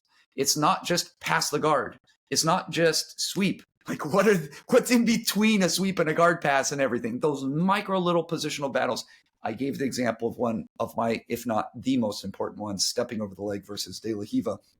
Yeah. And it goes on and on and on, of course. But focus on the micro positional battles on a technical level and on a constructing a top competitor level. And then you add this kind of strategy, what I call strategy, plays a huge role in these types of environments. I mean, whether you get a reset from stand up can be an immensely like game changing dynamic of the match. One match that you can watch for this type of thing, because I started to corner for people before I had my own elite black belts, is Thiago Barros versus Alex Sodre. It was in the later rounds of World Championships, and Thiago was hopelessly down. He was down 2 points, but on top, what I label as a strategic loss. There's some things that you can do in these types of situations, and you have to know what they are. Go ahead and watch that match and see that key moment. Drysdale said, that's kind of interesting that happened. I wonder if he did that on purpose. Yes, he did it on purpose. And it's like, I didn't make Thiago. Thiago's an elite athlete, but seeing like how you can manipulate where and how the match takes place to put yourself in a position where you can excel as the athlete is incredibly important. And it does get shortchanged. And in part because of what I mentioned, we came from, 2 decades ago where it's like, don't learn the rules, just go and submit them. That's how you win. That classic conversation with coach to student, white belt student goes, Coach, I don't really know the rules. And then the coach replies, submit them and you win. Get in there, squirt, get after it. Don't worry about it. Just submit them. The mentality is kind of nice, but I mean, you're going in for the kill. The mentality is good. There's value in that, but you need to be smart. You cannot just go in there and try and just kill the guy. You end up producing things like Tynan versus Big Breakfast, for example, where he just goes in and tries to kill Tynan. And it's like, if he had just been a little bit smarter, it would have been a lot better for him. Yeah. So does it give a leg up? Yes. Is it intentional? 100% yes. If you look at his breakout performance through for the crown, I mean, that was a very tough path. You have the brown belt absolute world champion in the first round. You have the second round former world champion, and in the third round reigning defending two-time world champion. I mean, that is a very, very tough path. I mean, if you did not have our understanding of jiu-jitsu, both mine and his together working as one, you do not have victories in those matches. Recognizing and being honest with limitations. That was the real key that won the crown for Noah, is recognizing limitations, his own, and working around them, and then knowing what that piece is. You know, I did music, I taught music, and you bring your saxophone or your trumpet or whatever it is into the repair shop. And it's something that you tried to fix on your own, and you're just like banging your head against the wall trying to fix it. You take it to this guy who has apprenticed for, 10 years before becoming a true instrument repairman, and he's been doing it for 20 years. He goes to this huge plethora of tools that he has. He brings out this weirdo specialized tool. It goes tap, tap, tap, tap, tap, tap. There you go. It's fixed. It's so annoying. It's like, well, I could have done that had I known. It's like, what tool do you pull out of the toolkit? The amount people see the tool, they see that it was just this little thing. We all can see it. But how did you know that this tool was the right tool for this moment? I mean, the amount of experience necessary, both technical and strategic, is just incredible. And then his ability to go in there and execute it as the athlete. I mean, yeah. So, I mean, this is just like a daily thing. You don't learn this stuff like by talking to me one or two times. You can kind of get an idea of what I'm talking about. I help out some black belts that are competing at a good level, just remotely, just talking online, bouncing ideas. Occasionally they come to the gym and kind of get it in person. But it's just the degree in which you can mess these things up in the moment is just like exponential. I mean, you really need somebody either fast with you in that moment and then trust between the two people, or you need to have spent 10 plus years inundated, bathed in this way of thinking. I keep saying that like a lot of what's holding people back is mental. And what I mean by that is not the typical things like have, learn from mistakes, have good grit, determination, motive, all of those, like, show up, just try as hard as you can. That's what I think people mostly think that I think that they think that's what I'm talking about. But what I'm talking about is most people are not even in the mental construct to even accept the most basic of premises that I have about jiu-jitsu. And if I can't get you to accept the basic premise because you are not tabula rasa, you're not a blank slate, you come in with your own things. I mean, that's the mental part of it. And that's more what I mean. The things that I say are actually quite simple, but if you actually follow them through to their logical conclusion, you have the trunk, and then down there you have the branches, and then finally the leaves. You're not going to be able to do that without accepting the trunk. And you'll miss, even if you try and copy the leaves, you will not get it without understanding the trunk and the main branches. And I find it very, very difficult to get some people to think like this. One athlete in particular that I was working with for a little bit, they wanted to be artistic. I'm like, freaking just drop this idea of being like artistic with your matches. I want to win the matches. You've gone, this amount of years getting results that are good, but not what you want. And it's like, drop this whole idea. We want to win the match. Accept this premise first. And this match is a game. And then what people think, I know when I say this match is a game and we need to play the game, I know what people out there with the wrong mentality, mental construct are thinking. They're thinking, oh, he's just going to win by advantages. Like, that's freaking easy. Like, you go against like Hulk Barbosa and see if you can win by advantage. Let's see how you do, huh? It Right. won't go very well for you. So yeah, like the mentality, just like the root level, is so difficult to change sometimes with entrenched athletes. That like Nolan, his parents signed him up because we were the closest place to his house. That's it. There was nothing, no thought about anything, and just drop him off for me for 13 years, and then poof, pop out a world class black belt. Yeah, because he didn't come in with any sort of expectations. The parents didn't come in with any sort of expectations, and that's where I really excel. I don't think that I could lead a competition team, in part because it would drive me crazy. I mean, I lead a competition team, but not in the sense what people think of as a competition team. That's not happening at my gym. Because of their expectations of what it means and what it takes to get good might not match the reality of actually what it is. It can involve that stereotype as well, but it's not the only path, and basically shown that. So when you say you lead a competition team, but also you don't lead a competition team in the way that most people would think, yeah. does that mean that the people that you're preparing to compete in higher level events are still kind of folded in with the recreational training floor? Yes. Or is it that you have separate sessions and they kind of do something different, or it's just all everybody's doing the same? If you come to Brave Jiu-Jitsu and you come and visit me, you're going to roll with Nolan. Like, that's it. If you're taking your first class, I just gave a trial class to an autistic 16-year-old yesterday. He's in the same training environment as Nolan. How cool is that? How cool is that? I mean, I'm trying to help my son excel and reach his potential in baseball. And the idea that he could go in and take a batting practice with Shohei Ohtani next to him is absolutely absurd. It's not going to happen. How cool, though? What was that? How cool, though, right? Yeah. And that's a big part of kind of the system as well, is like, how do you encourage and stimulate the next generation? They do it by trying on that crown and doing a little act like they're a king and the queen right before class. That's how you do it. With Nolan, this is too tangenty, but with Nolan, I mean, we'd run around at the tournaments together.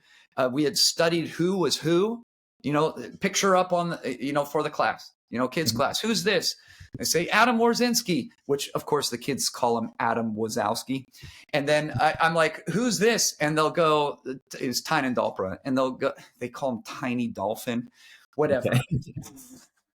My kids, a lot of personality injected into my classes, kind of in part what I was saying in the opening, which is you have to enjoy being there. Definitely a lot of personality. But we would go to these tournaments and he would take pictures. That's the modern version of the autograph, right?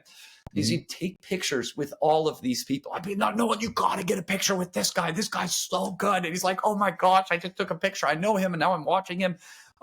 That probably has an equal part of, making sure that you're steering the ship in the right direction technically and strategically. Then equal footing is that. So anyways, I forgot how I got on this subject to begin with. Brain drift. Oh, we were talking about your competition. Oh yeah. So you come in and you're going to be in that same environment. How is this possible? Because it probably many of your gyms, this would not be possible because there is a constant stream of new people at the gym. I make a very conscious effort to keep my gym at no more than 150 members. That includes the adults, it includes the kids, it includes the little kids, morning, evening, 150 members. Why? Because there's something evolutionary in our minds where we cannot handle more than like 150 relationships and how it all fits together socially. And that produces a different type of culture and atmosphere at the gym. I could not do what I do if I had 4 trial classes every night. I couldn't do it if I have, 10 brand new white belts in the class. What I do is I have one person sign up maybe every 3 weeks. And that's a part of our gym culture. One person every 3 weeks. They're so easy to assimilate. into our existing culture as opposed to controlling the culture. The only alternative would be to have a beginner class. If you were like scaling beyond 150, have a separate beginner class. And this does not serve beginners very well because the beginners will control the culture of that class. And it's you up there trying to show them what the culture is. But, you know, in a class of 20 people who have been training less than 6 months, it's like trying to bail out water of your ship when there's a hole in it. You're trying, you know, it's kind of a effort in vain. So like that's kind of what I said about how you control the culture of your gym. I don't think that what I do can be replicated by many people, in part because of my personality. My personality is such where I can do this and do it very well, but it's not something that I can open Brea Jiu-Jitsu location number 2 and have that place be just as successful. So yes, the beginner classes, going back to this point, is how much your experienced mid-belts who understand your culture, who understand your techniques, who understand what I want the beginners to know. We call it a skeleton structure for passing the guard.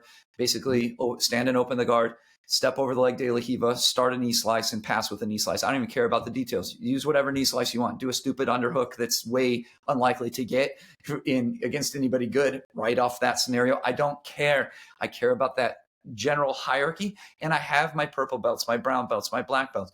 They can help that new person get those beginning techniques that everybody needs to know.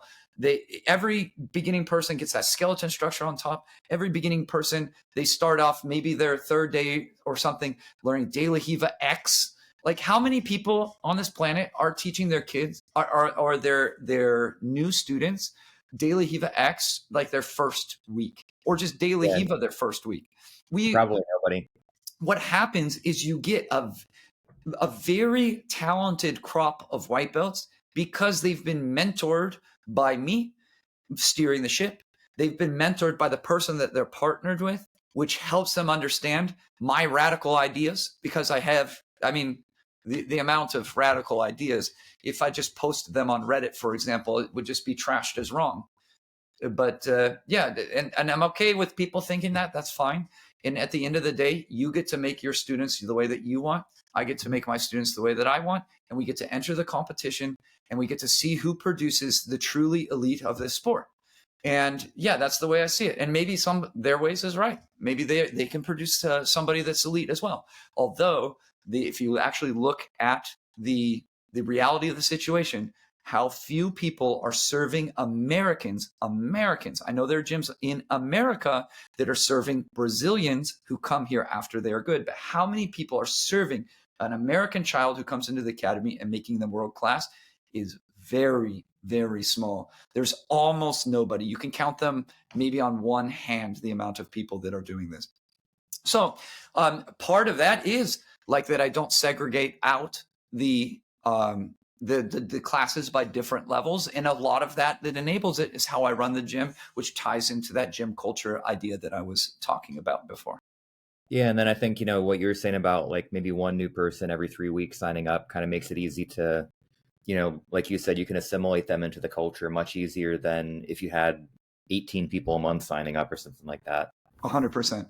And that requires a certain perspective of the owner. I mean, if you spend any amount of time with me, you will understand that money is not my motivation.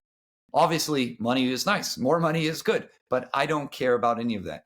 I spend like every bit of my free time on IBJJF rankings. You know how much money that I make and have the potential to make in the future for that? It's zero. I want to give the darn thing away to the IBJJF. There's no like pot at the end of the rainbow.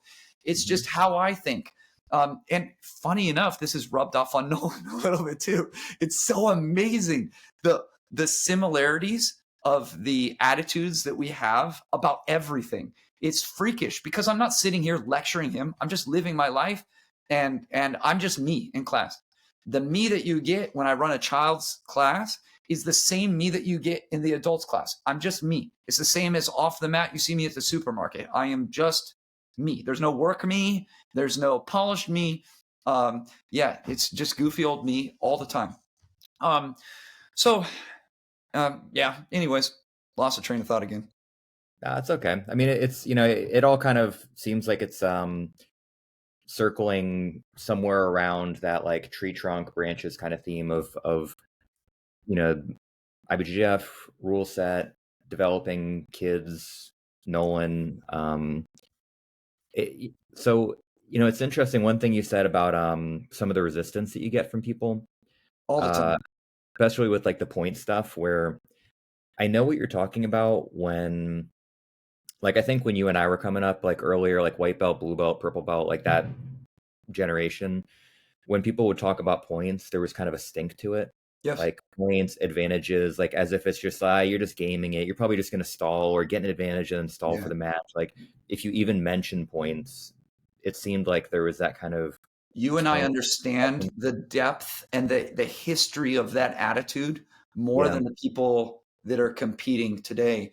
And one of the very interesting things, I don't remember what year it was, but when I got asked to do the commentary for the World Championships with the IBJJF, there was a very concerted, conscious effort for me to talk about that, to talk about the rules, to talk about the strategies.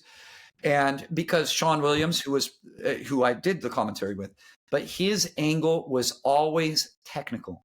It was always in this position, he can do this, that, and the other thing, which is great. But I added this other element that I knew how it would be perceived. I felt the weight of the community judging me and not caring, but I still felt the weight of the words that I said. Oh, he needs to score an advantage here. His most likely path is going to be to do this stuff by today's standards, because my own understanding of jiu-jitsu has in really unrecognizable even from when I was doing commentary. So that that idea, I tried to normalize that idea through how I was doing commentary. And I wasn't a perfect commentator when I started. I feel that I ended in a very good spot. And today could even do a better job than what I did before. But yes, the weight of that type of judgment, reading the comments online about how I was commentating on the matches, both positive, both people in shock, like I've never heard a match described like this, and negative as well. It was an interesting ride for sure, and it was conscious. I think that's kind of what's so thought provoking for me about seeing a lot of your posts on Facebook over the years and listening to your old commentary with Sean Williams and things like that, where like really nobody, even now, nobody talks about that stuff. Like it's very rare that you'll see people, talk about like, what would you do if the score is 2-2 and you have two penalties and your opponent has no penalties and you're 5 minutes into a 10-minute match and they pull you into close guard. Like it just sort of like nobody's really discussing that layer of jiu-jitsu. And I think maybe you're the only one that I'm aware of, at least in American discourse. It's possible that, maybe in Brazilian discourse it's more common, but You're fighting a taboo when you do it. I mean, yeah. you cannot even you can't even go a premise before that and get people in America to agree that the IBJJF is the place to be. I mean, Yeah. if you cannot agree on that, and you think that this organization or that organization with their different rules, well, now you're changing the rules in which you are rolling with. And that in turn impacts the strategy. For example, there's one local thing here where it's no advantages, which is very common in these local orgs, because that way they can hire idiots as referees, and it's a lot easier for them. So when you take away advantages, it changes things like double pull. How do you deal with double pull and the advantages? Well, double pull and up, typical is 2 points. How does that just change the dynamic of the match right there? The double pull and up is 2 points. And then last to score is the winner, because they don't want their referee base to really do anything. They could just plug in a brown belt who is a reasonably active competitor as a referee, instead of a super highly trained referee who studies the rules and really is at the forefront of the refereeing, which there's some really, really talented referees out there. That changes the match dynamics immensely. And so like, for example, if you have lefts to scores, it's worse to pull guard. It reduces the impact of pulling guard, and a lot of people like that. And a lot of people are like, well, these rules are better. And they go and they compete at these irrelevant tournaments, facing people who are also largely irrelevant, never getting exposed to the greater pond, the greater ocean that is the Brazilians. The Brazilians are so dominant. They are not at those tournaments. You could take the entire American competition base away from jiu-jitsu and nobody would even notice as far as the skill-wise. Money-wise, you would notice, but not the skill-wise. We're just almost touching on irrelevant. You're looking at 10% of the top competitors, roughly, as I mentioned before, are American. And of those, we don't even have like a middle class that's really thriving. We have a few competitors that are doing well, mainly out of like AOJ. Honestly, there's not too many more that are doing amazing. There are some. No, I want to take that statement back because I'm thinking of Musa. I'm thinking of like Jared Wade. I'm thinking of like all these people. Let me take that back. Let me walk that statement back. But there are just like far too many Americans. And we don't understand how the elite is Brazilians. We are trying to compete against the Brazilians, not our local American community, which even if you had the best guys, which these tournaments don't, is completely irrelevant. So you're optimizing for a wrong solution. And I think that if you go to IBJJF tournaments, you're just going to start to have your eyes be open just by being in that atmosphere, by seeing the conversation, the discourse, the attitudes towards this, that, and the other thing. I think that is, like I mentioned, a self-correcting thing. So back to the point of like doing like these, like keeping score, you can't not even agree that the IBJJF is the 500-pound gorilla in the room. Just post that if you want, just post on Reddit. I think that everybody should compete IBJJF so you can learn the rules, the strategies, the competitor base, the culture of what constitutes the elite level of our sport. See the response. But the IBJJF is this. Jiu-jitsu should be self-defense that. You're going to get all of this stuff, all of which I put in the mental aspect that I was talking about before. So I think that you're fighting an uphill battle when you're like, let's talk about specific positions where it's like, I'm in this situation, I'm up 2 points or down 2 points, he's up by advantage, I'm in this spot, I'm in this location on the mat. Yeah, I think you can't even get people to even get to that point because they don't agree that you should be doing IBJJF. So, I mean, do you think a big part of that, maybe this is that how there's like a weird thing that happens with like what I see online in jiu-jitsu where it seems very like American dominated as far as what presents online. Yes. But it's not. But it's not, right? But like I think new people entering the sport, they go online, they go, I just signed up for jiu-jitsu classes. Let me look online and like, I'll go on the subreddit and I'll go on, Google some videos of like, jiu-jitsu online. Oh, there's Craig Jones, there's Gordon Ryan, there's, whatever. Mm-hmm. And they see these faces. But then there's this whole like, this tip of the iceberg that presents as like the main thing online. Yeah. Then below the surface, there's this huge Brazilian culture of jiu-jitsu that is like, I mean, it's inaccessible to Americans. That's what I mean. Yeah. Yeah, I know. And so it's like, it's easy to, I think, maybe form a picture as a new student that like what you see online. Experienced student, don't even qualify that with a new student.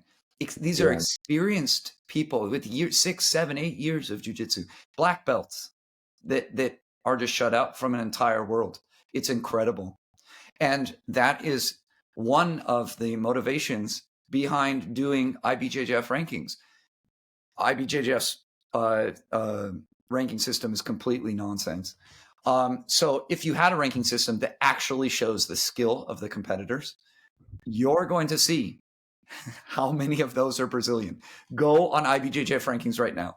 Wherever you are, at whatever time that you're viewing this video, whether it's a year from now or whatever. Oh, I thought you meant me. See the flags. Just start scrolling the pound for pound list. Just see the flags. Endless names that people not me, but people have never heard of in those top black belt competitor lists. And like, if I can just show people who the best is and then provide access to, hey, here's their Instagram. Hey, here is a link to their direct match that you can watch for free on YouTube. It kind of solves a little bit of that perspective thing. I have no problem with a new person doing what you said, which is like they're thinking that, and Craig Jones is amazing. He's doing some great things. Gordon Ryan is amazing. He's doing some great things, but you kind of miss the forest through the trees, as you said, when you are just focusing on this and not tapping into Brazilians. They dominate, absolutely dominate. They dominate in numbers. They dominate in skill, and their culture and how they make athletes. It's all different. And just getting plugged into that just a little bit puts a little light where darkness currently is. I have a big problem of the person who becomes willfully ignorant.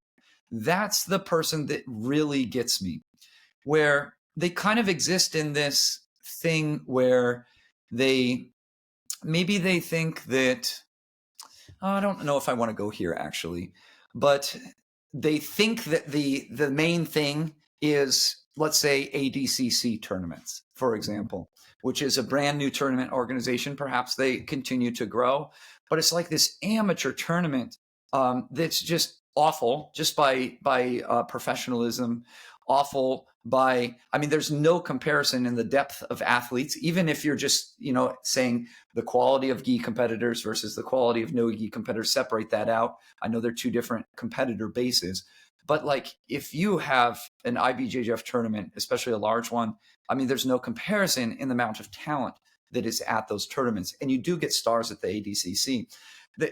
They just, I don't know, they seem to be like willfully ignorant after a certain point. And that irks me. When you get like 6 years experience, you should know better. And I just want to shake these people and just be like, can't you see? Can't you see that this is true? Like ADCC has some good competition. Like the invitational of ADCC, that is the pinnacle of no-gi for sure. It's a very prestigious tournament with many good people, but your opens are just a cesspool of guck. Yeah, I think, maybe that's sort of a testament to how powerful marketing and the narrative is that you see online, where like, I don't even know, like, I know the people that you're talking about who like, there's no reason they wouldn't be aware that there's more depth to jiu-jitsu culture than what they see online. But I think maybe the marketing is just so powerful that it just keeps on magnetizing your attention to that. And it's easy to kind of overlook. Like, I know that there's like this huge Brazilian scene that nobody in the popular discourse online is talking that much about, at least in American discourse. And I know it exists, but it's so alluring to watch this video that Flow Grappling put out about, this American team. I think that people should watch those videos. Yeah. I don't have any problem of them like watching the videos. But if you can file it into the proper perspective, what really irks me is I'm going to piss everybody off now, is the ignorance that exists in the people that should know better with the media. You would think that the major media platforms could guide people down a positive path to understanding, but they just don't. And the reason is because they don't understand themselves. I can't stress to you, for listeners, if you've been in the sport a couple of decades, just how obvious it is, the lack of knowledge of the people who are supposed to be kind of leading the sport. It's staggering. I don't even think it's malicious most of the time. Some of the time it is. But I think most of the time it's just ignorance, because I know how difficult it is to learn the competitor base in top jiu-jitsu. It is so hard. I think one of the major obstacles of that separation that you are referring to is in names. I think that it's names and culture, but names play into that. Names are a part of that, where you have some guy named Jose Thiago Silva de Sá, and our brains cannot remember that among the 500 others that you need to know. And there's about 500 that you need to know, and it's so overwhelming. And through IBJJF rankings, why I'm so tired right now, by the way, is I'm up late putting in common names, the commonly used names and nicknames of these people, so we can have a window into that world to reduce ignorance. If you know that this guy's name is, I don't know, pick one, Edu Alves, you see his name, I think Eduardo is his second given name. And Alves, I'm not even sure if it's his third or fourth name, but just knowing that, the point remains. Just knowing what their names are, you can start to remember their names. It's so frustrating that these super talented Brazilians, I mean, like top tier, like Vinicius Liberace, he's so good. Nobody knows who he is. Pedro Machado, I mean, people barely know who Pedro is. I mean, barely. Go ask a purple belt who Pedro Machado is. They'll be like, I think maybe I've heard of him. And he's like one of the top pound for pound guys. And it's like this impacts me as well, because I'm trying to like help no one craft a career. Like, what does a victory over somebody who could beat him? He could beat him too. They could beat each other. What does a victory over this person that's so hard to beat? What does it do for you? It does absolutely nothing, because nobody knows who it is, even though he is really good. It's so frustrating to do that. And like looking through the top 10 list, do people even know who Leo is at heavyweight? He's so good. His jiu-jitsu is next level good. Comes from that, Alliance, Mario Hayes, like very Marigali-esque, collar sleeve, De La Riva-esque, loop choke. So offensive, so good, so fun to watch, and nobody knows who he is. Not nobody. He's getting there, but it's like, man, if people don't know who that is, like top 10 people in weight categories, how are they going to go to really the bulk of jiu-jitsu, which is that like 30 to 50 in each category range, who are still elite athletes? I see the IBJJF rankings as part of the solution contributing to this, because you can know their name and you can see their Instagram. Like, we live in 2025. What is their Instagram? And even finding some of their Instagrams is hard. What is their nickname? Having somebody's nickname known is a window into that Brazilian culture that you're tapping into. I mean, it's so opaque. It's so thick. And even if you want to, even if you accept the premise of, I need to learn the competitor base in jiu-jitsu, it's so overwhelming at first. It's like when you are teaching a brand new beginner a move, a simple move, but they don't know how that move fits in. They're learning the position of the closed guard in addition to the move you're teaching, in addition to the brand new position that the sweep or whatever ends up in. And they're learning the language of whatever language you use. Make a cross grip. They don't know what that means because they don't know the language. They're overwhelmed by all of these aspects, the language, the position, the move itself, the resulting position. That's what it feels like to black belts who have been in this sport for 10, 15 years when they try and learn the competitor base for the first time. Because if you've paid attention the whole time, you kind of filter in people one by one. It's kind of easy. It doesn't change all that quickly, but that initial phase where it's like learning who the number 40 ranked pound for pound guy is, and separating them out name-wise and nickname-wise from the number 50 guy, that is tough. It is tough. And it's like you have to woodshed to get through it. And I think that 99% of black belts in America do not know. You go to the competitor base. They cannot talk intelligently about the competitor base. I think that if you go to a purple belt average competitor that's Brazilian, I think they will be able to identify 90% of the competitors. They will know their nickname. They will know what state they're from. They will know what they train with. They will know their style, because it's relevant to their experience. These are other Brazilians. They speak the same language. They share the same cultural identity. It's so much easier to learn when we're fighting the culture. We're fighting the names. We're fighting the nicknames. Just like that person who is learning like a basic closed guard sweep is fighting when they're trying to learn that whole thing.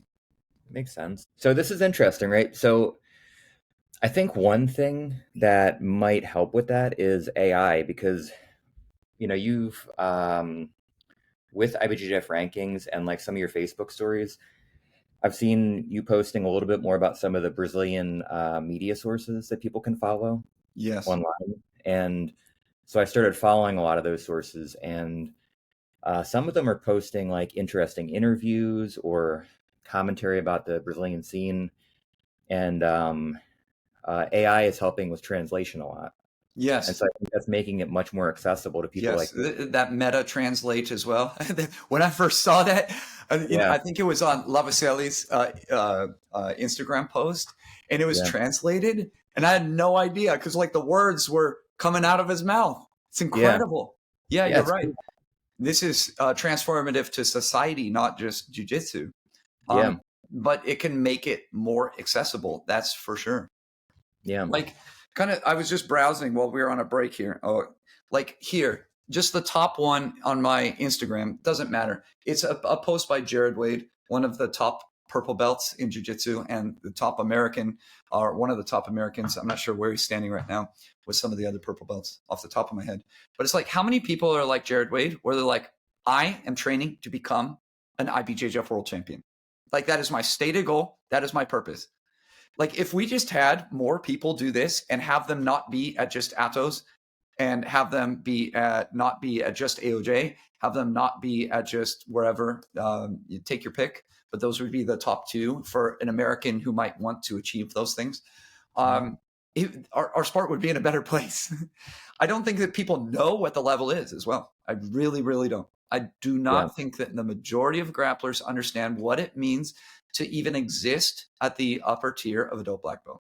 I think they're completely clueless. So if they're completely clueless about what it is, then they cannot work to try and achieve that. You shared your competition experience where you're like, all right, I wasn't there because of X, Y, and Z, and now I know where there is, and now I can try and achieve and be on that level and beyond. I mean, how do you even start if you don't have kids that are like, I want to be a world champion in this thing? And because you can't agree, everybody agrees what a world champion is. It's mhm, IBJJF world champion, but not yeah, everybody agrees that doing that is good. It's like, why would I want to be an IBJJF world champion when I can just go to the super fight and make money? And that's assuming that you're pretty good. You're still at a very nice level if you're able to do that in any way. But I think people see it as like below being on these super fight things. The super yeah, fight things, you make a few $1,000s for a super fight. It's big freaking deal. You spend that money in a month, just living. It's like the world championship, being a world champion, it's like teaching a man how to fish. That will feed you for the rest of your life if you want it to, in the sense of how you actually make money in the sport, which is through teaching. These super fight events, unless you are lucky to win, not lucky, skilled to win the $1 million or something like that, this is not life-changing money at all. Yeah, there's just not enough people that share that ideal because there's weird ideals out there. Most of the top athletes kind of roll their eyes behind the scenes where they have to they get hired to do a super fight, contracted to do a super fight with whatever organization it is, a bunch of random letters gobbledygooked all together. And they say that, oh, this is the greatest organization. I love these rule sets. The person here is so amazing. And they couldn't even freaking care behind the scenes. They have to suck up to the boss, whoever that boss is. They have to go by whatever stupid philosophy rules that they have for a couple $1,000s, which isn't all that much money in the grand scheme of things. You get a regular job, you make a couple $1,000s every month. Yeah, they're kind of collectively just like, I'm just doing this for money. they yeah, don't really care one way or the other, whether I'm trying to make up letters, but I can't seem to do it. The ABXD world champion. Nobody cares behind the scenes. We talk to these people. It's just kind of know how they do it. They play the game. They go from one to the next. I personally actually don't like this path because you're sucking up to some rich dude at the end of the day. And it's like serious Foxcatcher vibes with every single one of them. A lot of these guys really like to own these things because it makes them feel important. All these top athletes are around and they're kind of sucking up to him, taking selfies with them, saying that this is the reason why I'm the greatest thing since sliced bread. And even though it has nothing to do with that, their success in the sport. I'm very cynical about the super fight kind of culture and atmosphere that surrounds like these two. It's not one, it's like dozens. Jiu-jitsu can probably not even support one of these things, with the amount of talent base that's there, with the amount of revenue that it draws in on a sustainable level. So why I bring this up is that I think that people think that the super fight in America is the end result. So they're doing these, as they're coming up the ranks, they're doing these fight to win pros or something like this. Oh God. Oh man. Like, and it's just like, they are not putting themselves in situations like trying, like Jared Wade, to just be the best in the world. Jared's like every stupid tournament, just trying to win and hone the skills to be the best. And if super fights happen, whatever, I guess they happen. I'll take, $3,000 to $5,000 for it, gladly, I guess, and whatever. I'll say that I love this rule set, even though I don't. And yeah, so I think the ideal is wrong. I think that even if you don't want to be a world champion, it should be like, all right, I'm Masters 4 purple belt, taking with our earlier analogy. It's like, I want to be the best Masters 4 purple belt it is. We all have kids. We all have careers. And I'm going to try and do the best against the best in that peer group. That's in the IBJJF too. You're plugging yourself into a global culture, a global competitor base that you are not doing. And getting people to agree on that is very, very difficult. Yeah. I mean, it's interesting because I wonder, at least like from an American perspective, you have like kind of two different things going on. You have like wrestling culture, which seems closer to that. Like you're plugged into this pipeline of like, we're competing in these tournaments. These are the majors. These are the, it's a pretty organized, consistent thing. Yeah, everybody kind of aspires. Not everybody aspires to be a Olympic champion, but everybody kind of agrees. I wrestle in high school, then I get Division I scholarship and do try and win the title there, and then go international, win a world championships, win a gold medal. Like the path is like kind of, I would think, I'm not a wrestler, so I'm not like super in tune to wrestling culture like I am with jiu-jitsu, but it seems just from an outsider perspective that would be the path.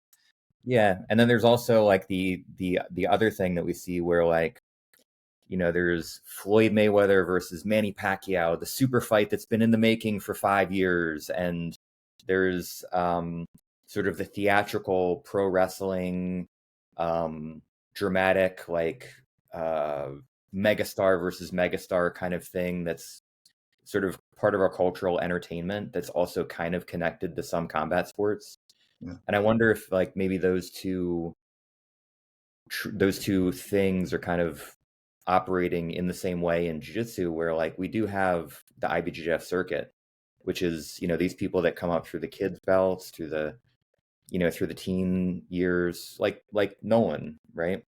And then you have other people that are sort of more in love with that like pro wrestling super fight kind of circuit, where like, okay, I'm gonna get on CJI, and then I'm gonna do this fight to win, and I'm gonna do WNO, and like, it seems like there's different sets of cultural values and interest going on there that yeah. And before I forget it, let me interrupt, because this is kind of hits my point, is that within any given weekend, there's 3 to 4 IBJJF events every weekend, something like this, except on holidays. There is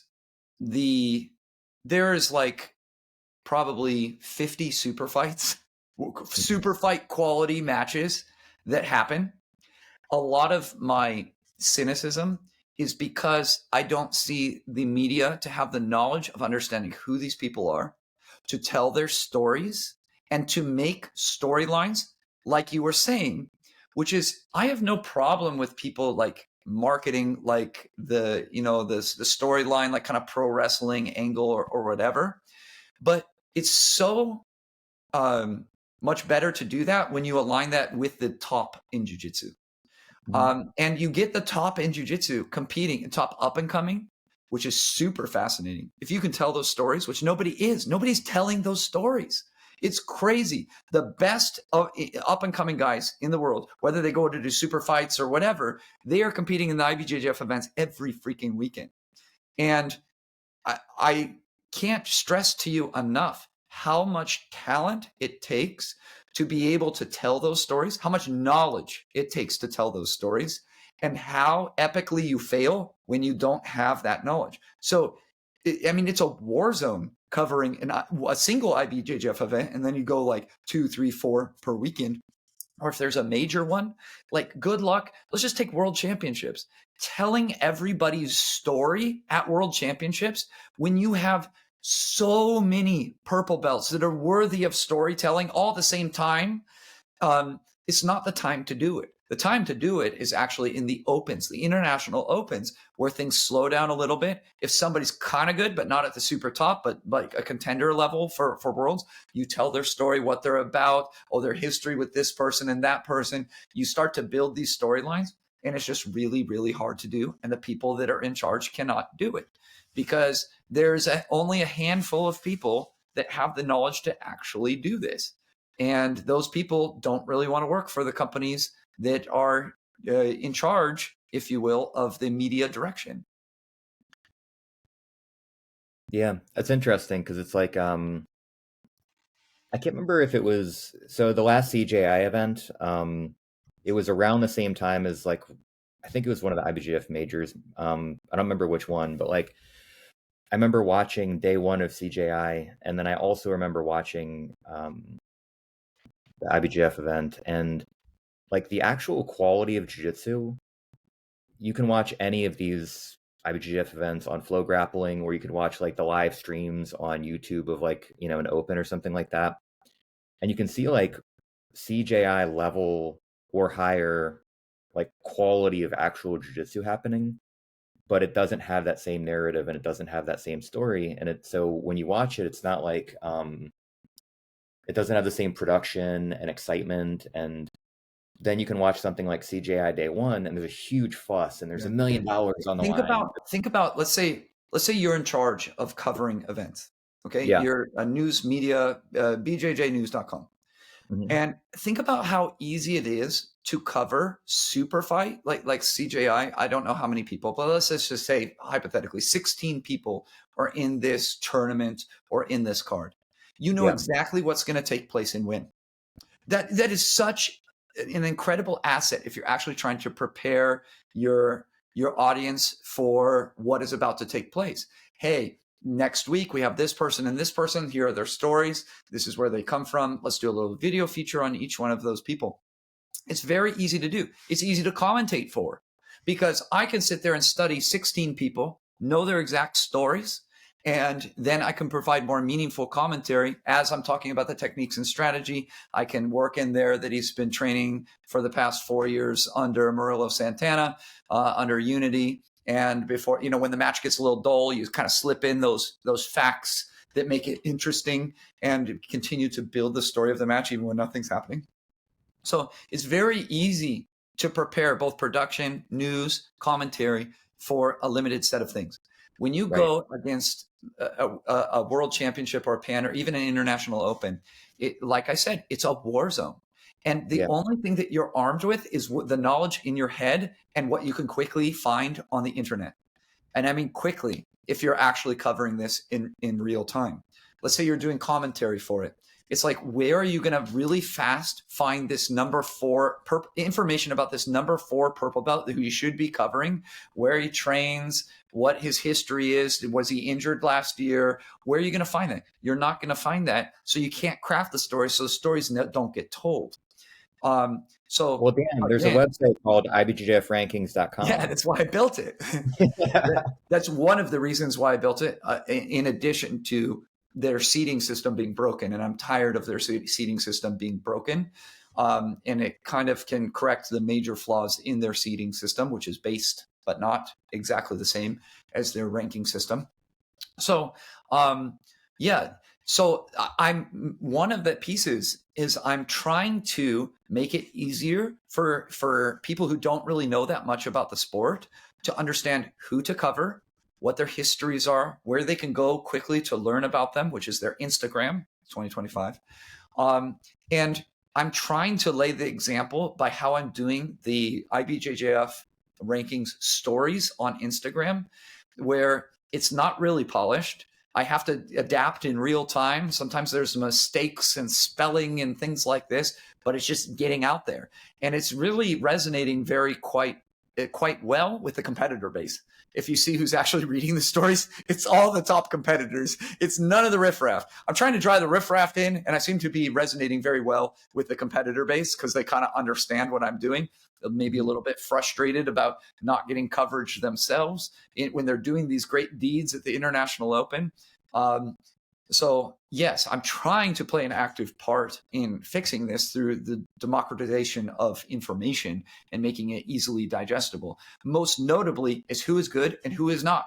Do you know how valuable that information is? The stories that you can tell. If you have the number one guy going against the number two guy, and it's actually accurate, that tells a story right there. My mom can understand this is the number one guy versus the number two guy. They understand that that's level. Now, if it's the number 22 guy going with the number one guy, that tells a different type of story. And if the number 22 guy wins, the story tells itself that the underdog won.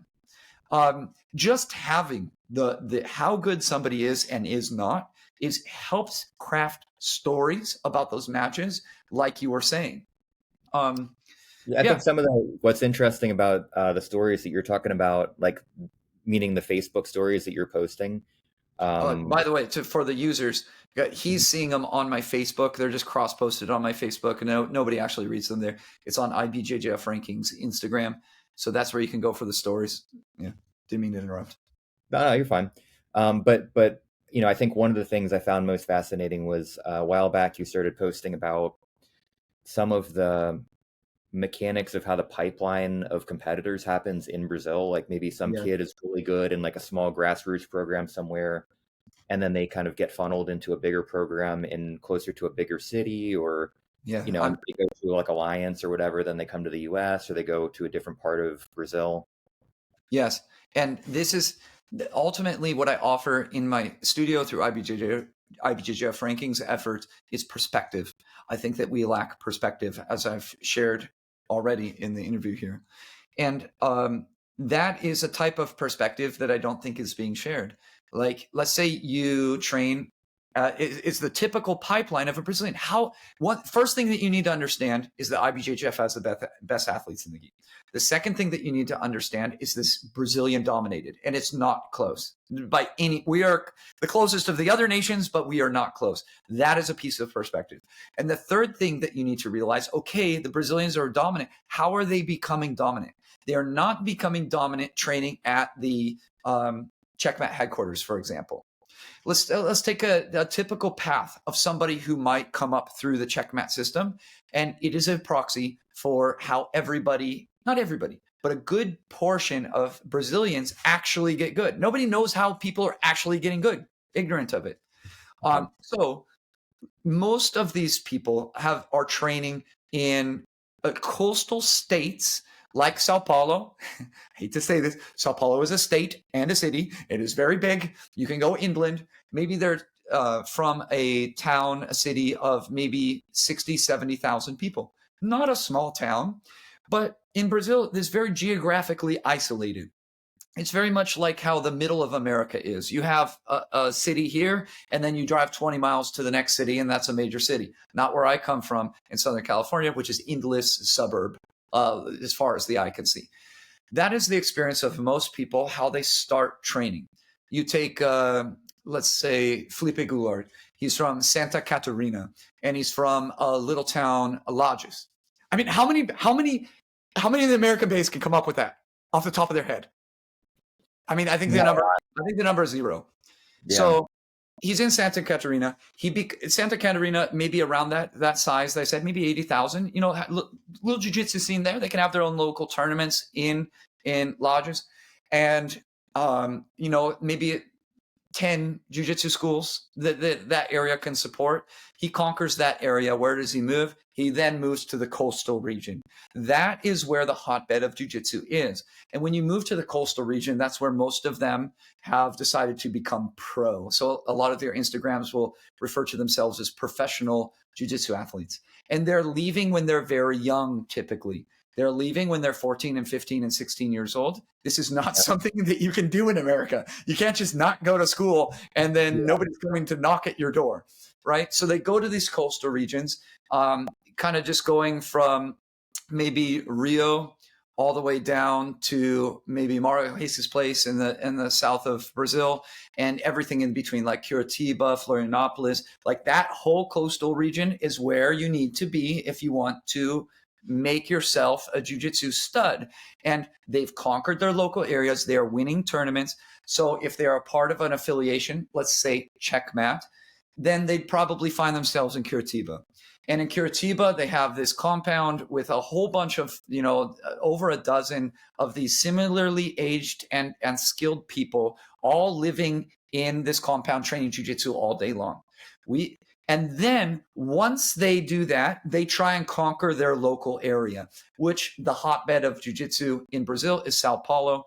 That is the unequivocal spot you want to be. That is the Southern California of Brazil, but Southern California pales in comparison to the talent that is coming out of Sao Paulo.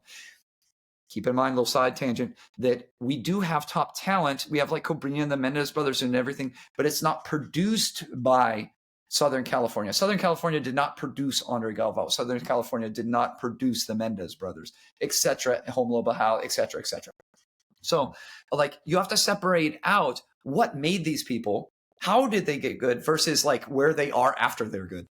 So they conquer their local area, and once they conquer their local area, then they work out their visa. Then they work out coming to the United States and conquering the world. And generally speaking, when these people go international on that level, like at blue belt, typically juvenile blue belt is this age, they are fully formed athletes. So by the time that they make it to that academy in the United States, where you think us Americans, oh, look at this academy, they've produced it. No, the crucible of Brazil has produced these elite athletes going from the interior to the coastal region, conquering the coastal region, and then going international. And this is a pipeline that does not work for Americans.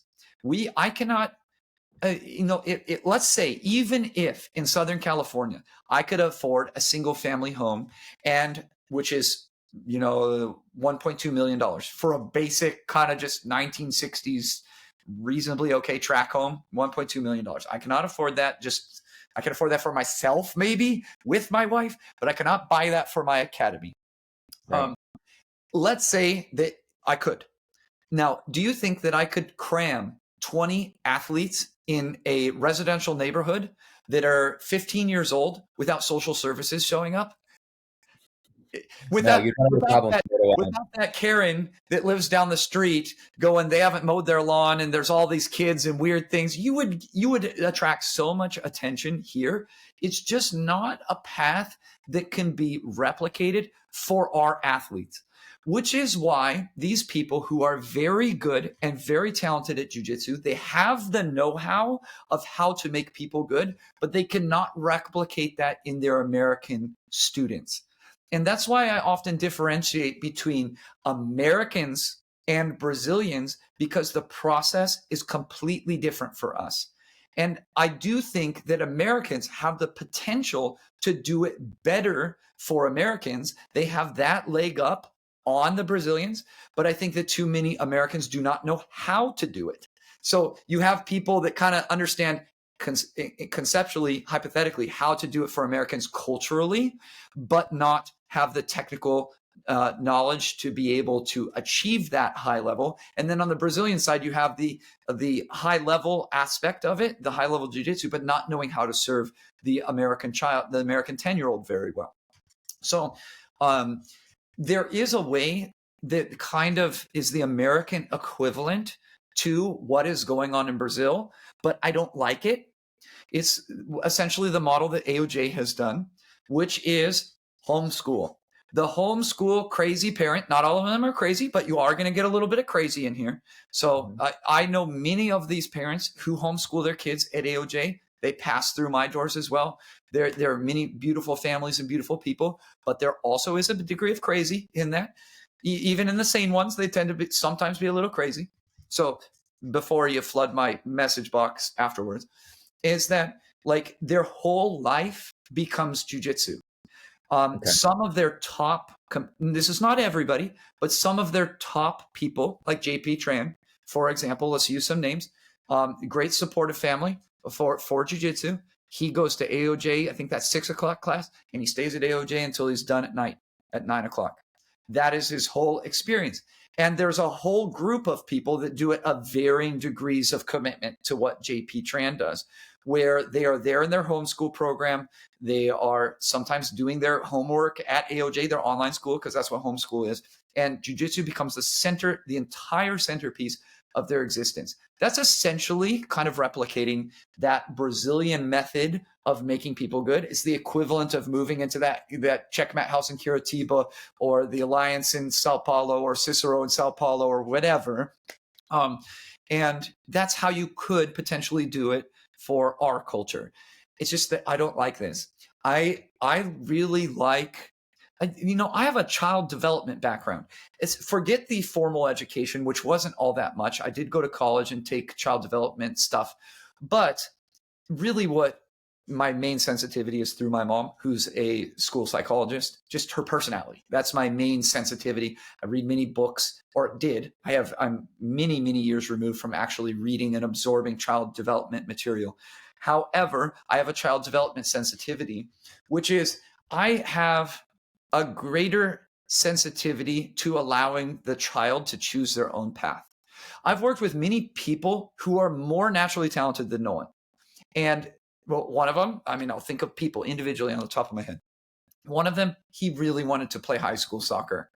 Dude was never going to be a professional soccer player, but he could have been a professional jiu-jitsu person, whatever a professional jiu-jitsu person means. I encourage that. That's what he wanted to do with his life. I have not seen him since. But that makes me happy that people get to choose and pursue their own happiness. I feel that when you center your jiu-jitsu or center your entire youth and adolescence on jiu-jitsu, it's not really a choice. It's kind of like the choice with whatever religion your family is. It's not really a choice for most kids. They're bathed in it from the beginning, and that's just the way it is.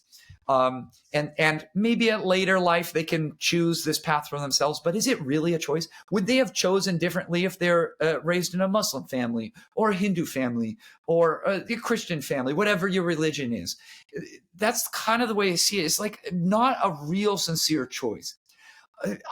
I'm probably, I don't know this, but I'm probably one of the few, let's say few people out there that's like, okay, training once a day is enough.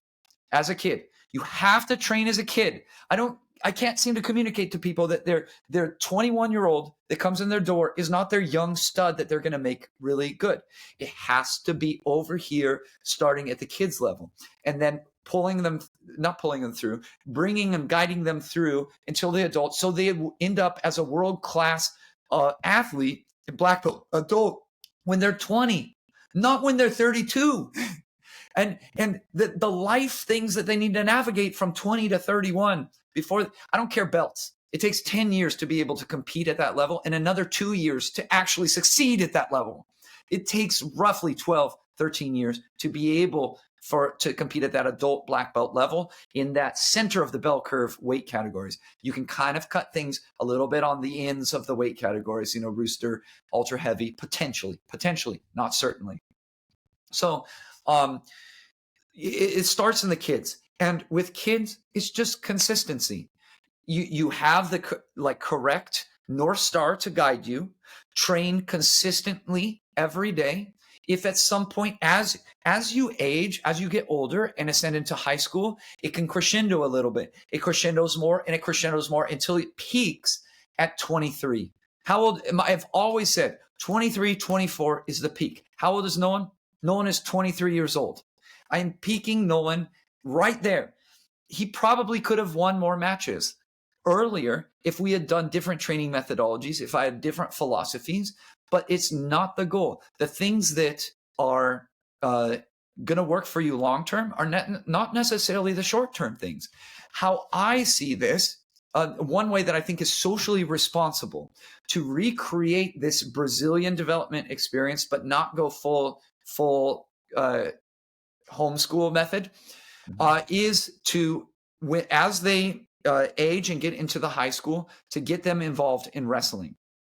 And it's not necessarily for the sake of learning wrestling skills. It does. It's super helpful. But hello, pulling guard is better in jiu-jitsu. Bottom is better. So again, people might reject this, but it's just true. Bottom is better. The beginning of the match is just jockeying for where the match takes place. That's the beginning of the match. You are not wrestling with somebody. However, wrestling is the far superior way technically to have the skills, with the actual skills that transfer into some of the things that we're doing strategically, to be able to produce a high level person. And it provides a very important social function, joining the wrestling team, starting when you're in middle school, doing that weekly club that your high school probably has. A lot of them have those outreach, so they don't deal with freshmen when they're that have 2 left feet. So they get in there with a little grappling experience. You join that, you join your high school wrestling team, and that becomes that peer group of 14 to 17-year-olds who's very driven. They're in the weight room, super important. You have to be in the weight room from puberty onwards to develop elite athletic capacity by the time that you arrive at black belt. It cannot happen after 6 months of lifting weights. This is a multi-year career horizon that you're trying to build elite athletic capacity for. So they're in there with their friends. They're in there with a different coach who's teaching them different things. It's okay to lose. No one lost a lot in wrestling. No one learned how to lose in wrestling. Who cares though? It's just wrestling. Wrestling isn't my identity. I'm good at jiu-jitsu. I don't lose in jiu-jitsu. You see, we talked earlier about Nolan and like getting him used to winning. It provides an avenue for him to fail, and it's okay because, at the end of the day, he's a guard puller. Who cares? So all of my teens, I encourage, but not make, I encourage them to sign up for wrestling because it has that peer experience where you're all woodshedding, you're all cutting weight together, you're all cheering each other on, and gets them through those very difficult years where there's going to be a lot of distracting things. The members of the opposite sex. So dating is going to be a huge issue. It's going to be a huge issue. Homework pressure, and the wrestlers, they take a lot of pride in being able to not only do these grueling physical workouts, but to maintain academic eligibility so it doesn't become an issue in their wrestling, all of that stuff, and still training jiu-jitsu when they can. Nolan lost matches because he did wrestling through high school, and he did it at a very good level, and his wrestling isn't very good. Sorry, Nolan. But the wrestling for wrestling is not what I really want. He went in there and did freaking jiu-jitsu. He did the stupid takedowns that I teach him. I'm a guard puller, okay? He got to a high level in wrestling. He learned a few things, so let's not cut him under the bus. But, he won CIF. He went to the Masters tournament in California, which is a very high level. That's where all the Division I recruiters are, and that was his junior year. Senior year was canceled because of the pandemic. And man, was that a huge benefit. Wrestlers are knuckleheads. I'm a nerd. Wrestlers are knuckleheads. Wrestlers are going to teach you how to hold a weight over your head and run the bleachers. We have our mental toughness as well, and we have our physical toughness, but wrestlers are come on, let's be honest. Wrestlers, you're a little bit of hard knocks. And so it kind of introduces that. I remember when Nolan first started wrestling, showing him the Iowa Hawkeyes documentary that ESPN did, because it was so foreign to how I was developing him, which is very intellectual. We get tough physically, we get tough mentally, but at the end of the day, there's no sort of like tough love like there is with the Gable's legacy in wrestling. And showing him, what was that? The Season. Go watch it. It's on YouTube in like 8 parts or something like that. Really, really good. I wanted to expose him to that knucklehead mentality. Anyways, back to the main overarching point is that they get done with high school. They put wrestling away. We're not wrestlers anyway. We're just jiu-jitsu people doing wrestling. You have some very good skills that transfer. Finishing sweeps, fighting the scramble, all that stuff.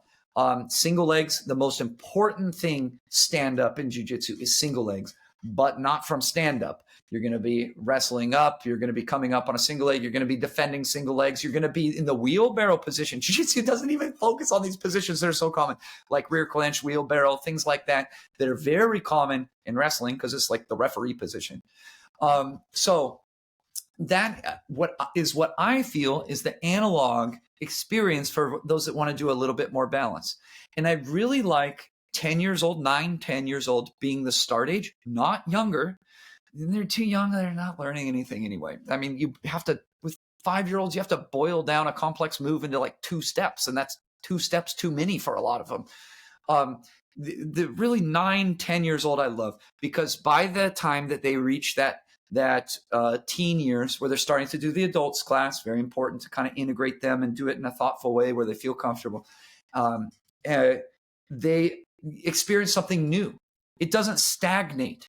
The stagnation in the kids is a very big factor for kids. If you're in a 5-year-old program, you stagnate until you're ready to actually start learning at 10. Just being honest. You learn a little bit, of course. You learn some sensibilities.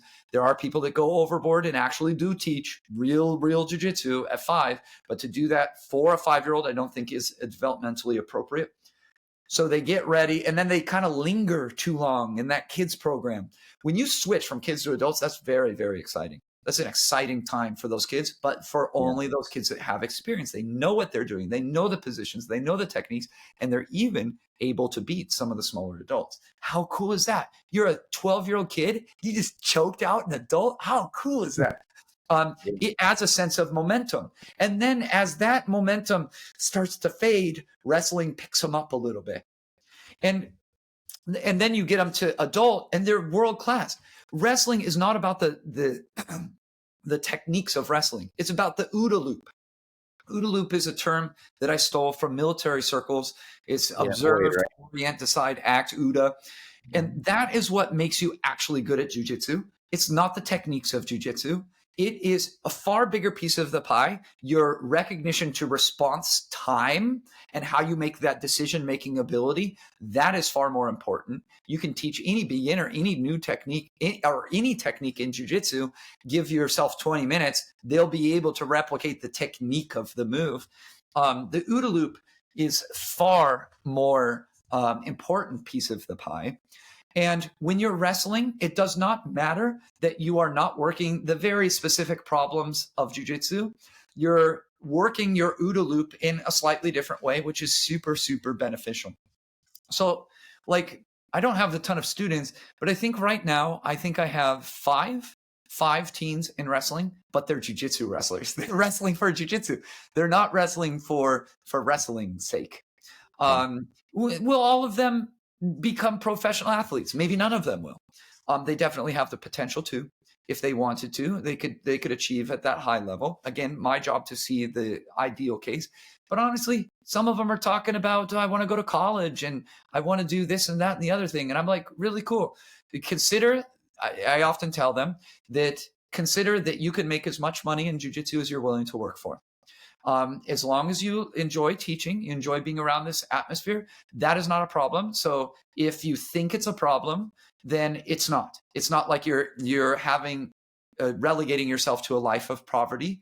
If I wanted to, for example, just keep throwing Instagram ads for my gym, I could have a zillion people at my gym, a zillion. Especially once you get started, you just start the marketing engine and you just don't stop.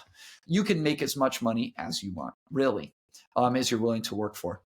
So kind of setting that aside. Now, which direction do you want to go? Because it has to be your decision. It really sucks when they're super, super good. I have one student, he's wrestling right now, but he's not super sure if he wants to, he's doing wrestling in cross country. He's not super sure that jiu-jitsu is what he wants to do because he's so good in so many different areas. That's a problem with many Americans. They are, this particular one, he's smart as they come. He could be a lawyer. He could be a doctor. He could be a jiu-jitsu world-class athlete. He can do whatever. And it's like he has all these possibilities. And I think that it should be his choice. I think he should sit down with his mentors like me, his parents, his whatever, and figure out, he doesn't need to know it now because he's 14. But, pick a path that you want to own. And when you pick your own path, it's a little different. You can only drag somebody so far. And that so far is about 2150. My most fascinating rating level on IBJJF rankings, 2150. I'm fascinated with 2150 because you cannot get to 2150 without being an elite athlete, yet you lack something to break through. It's a really, really interesting dynamic. I think it's the worst place to be. It's worse than being below average, because a lot of those below average people already know that they're below average, and they know why they're below average most of the time, but not always. I could train more. I need to do strength and conditioning more. I need to do my diet, all that stuff. 2150, you cannot get to 2150 without full, all hands on deck effort to try and be very, very good. So it's a very fascinating level. And I think to figure out why you can't reach that next level might be the hard part for that. Yes. Yeah, it's really interesting. And, I have consulted with a lot of people at this kind of level, that 2150 level. It's very fascinating to see the difference in mentalities. And I can see clear as day that the mental approach is not right. They're all tough. Of course, they're all tough. But just like, how do you think about jiu-jitsu? Like, how do you think about it? It goes down to those root level things. Is like, this is why you lost this match. The difference between 2150 and 2300 is often an advantage. It really is. Like, it's not an easy match for those elite people, but then again, you're still you're the person that the elite people need to get by, and they usually do. That's a bad place to be, in my opinion. So a lot of that, not a lot of it, but one piece of the puzzle is, did you actually choose this? Do you desire this? Do you have that fire to where it's you chose it, not just because you're good? One of the really interesting quotes that I read a while ago from, I forget if it was Ty or Cade, to be honest with you. And I've learned a lot from Ty and Cade, career-wise, for Nolan, that I've applied, because Ty and Cade are a little older than Nolan, and they were the first child superstars.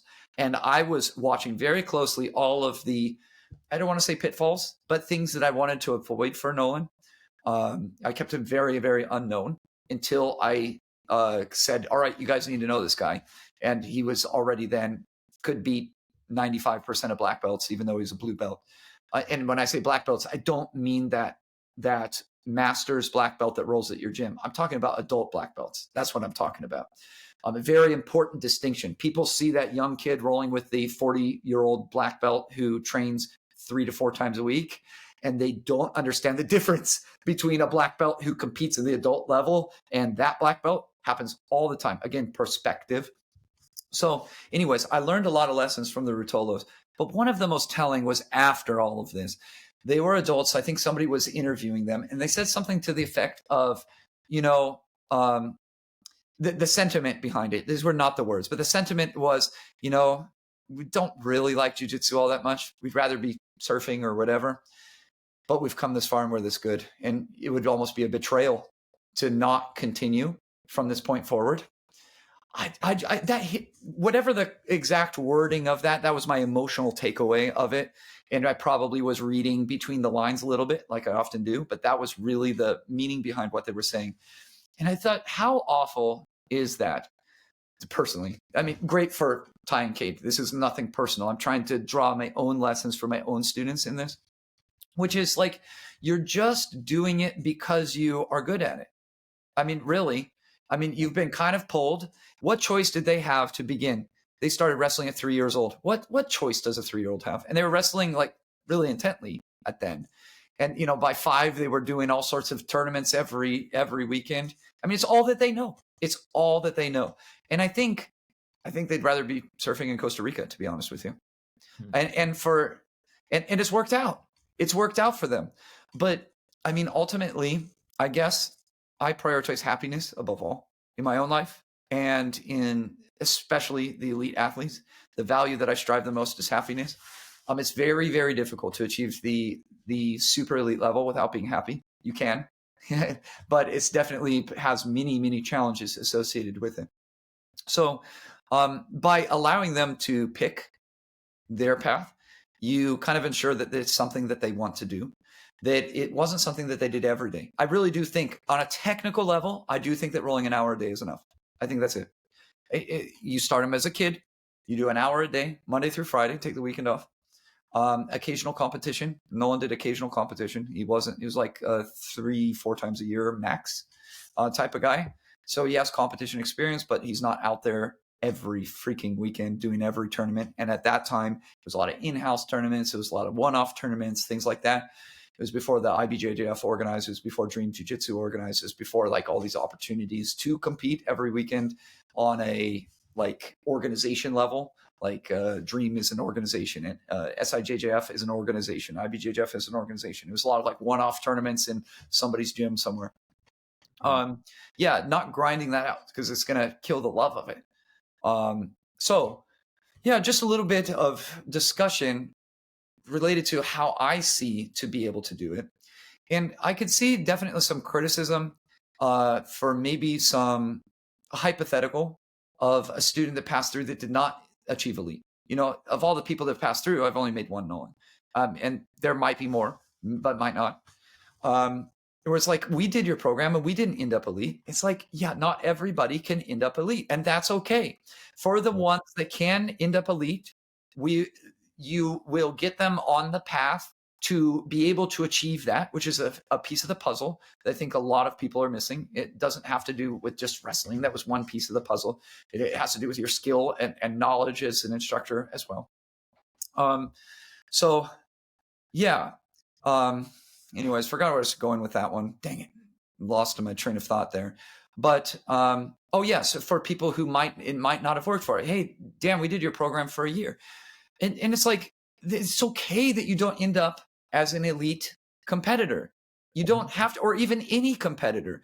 If that kid got some exercise and was able to release some endorphins, release some stress to where he's a little bit calmer in life and have the physical and health benefits of being in there, have a great relationship with me, you know, having somebody for a few years that really was consistent.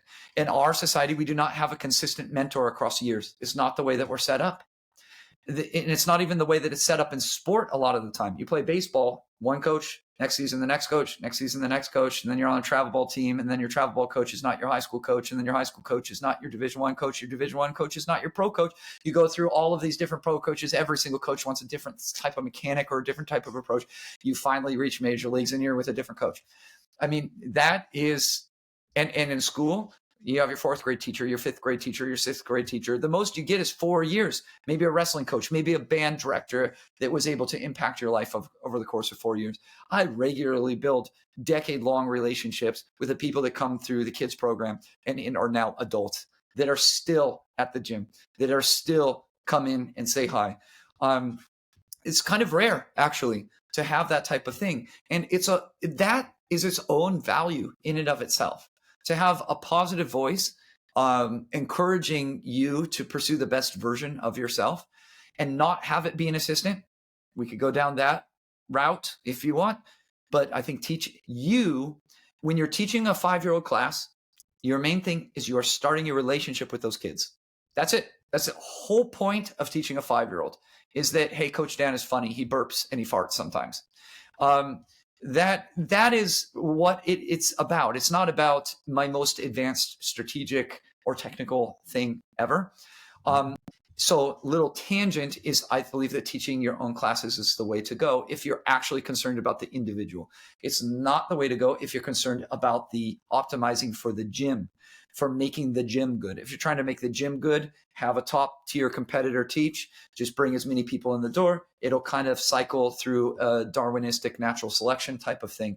And then at the end of that, we'll produce a cream of the crop. I really don't believe in Darwin. As far as my teaching, I actually give the most time to the least talented person, almost always in the kids class. And so anyways, I forgot what the main point is there. Kind of went on tangent after tangent, which are kind of fun conversations in themselves. And my post-concussion syndrome doesn't help me hold on to something from 2 minutes ago. But I think one interesting thing that I could kind of maybe pull on this thread a little bit is your point about mentorship, and then you having, decades long relationships with some of these people who come from the kids program and grow up. Kind of ties into something I remember you talking about a while ago about a zone of proximal development. Yeah, absolutely. Seems I like mean, the if zone you, of proximal development, if you're teaching and you don't know the zone of proximal development and have an Mhm. intuition about this concept, you're probably a bad teacher. But many people are not aware of the term, but do it naturally. yeah, but I mean, like, but the fact that you have like, let's say you have 10 years with somebody, whereas somebody else has maybe a year and a half, 2 years before they move on to somewhere else, like that gives you a long-term ability to like, gently challenge and guide and scaffold and, Yes. Uh-huh. you know, bring people up over the course of a long period of time and help develop like, technical, tactical, strategic, emotional skills, ability to relate with the sport, relate with teammates, function in the IBJJF ecosphere, like all kinds of development opportunities that you have when you work for 10 years with somebody versus somebody who, has maybe a year and a half tops with a student. Yeah. I think in many sports, not necessarily jiu-jitsu, actually, now that I think about it, it's true in jiu-jitsu too, is that um, the person who gets credit for the person who gets good, like whatever coach it is usually not the reason that they got good. It really isn't. Like in baseball, it's usually their dad. It's Yeah. usually their dad that played endless soft toss, endless whatever. And that was the consistent through the years. And that story doesn't get told because the pitching coach or the hitting coach that they met in the pros is getting all of the credit when honest, it has nothing to do with that. That irks me in jiu-jitsu as well. I've kind of got away from criticizing this as much as I have in the past, but like a lot of the guys that are training at their current place are not good because of why they because of training at that place. They were already good by the time that they got there. I think there's a lack of appreciation for that in its entirety. It's not saying that these other schools did not help in some way. Obviously, if you're training somewhere, you're gonna progress. But yeah, it kind of irks me because there are very few people that are actually making that they are responsible for that person getting to world class. And it's really funny the resistance that I got.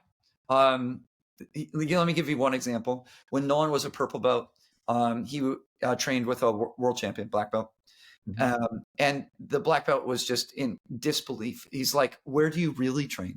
He's like, "I train at Brea Jiu Jitsu." He's like, "No, there's nobody good there.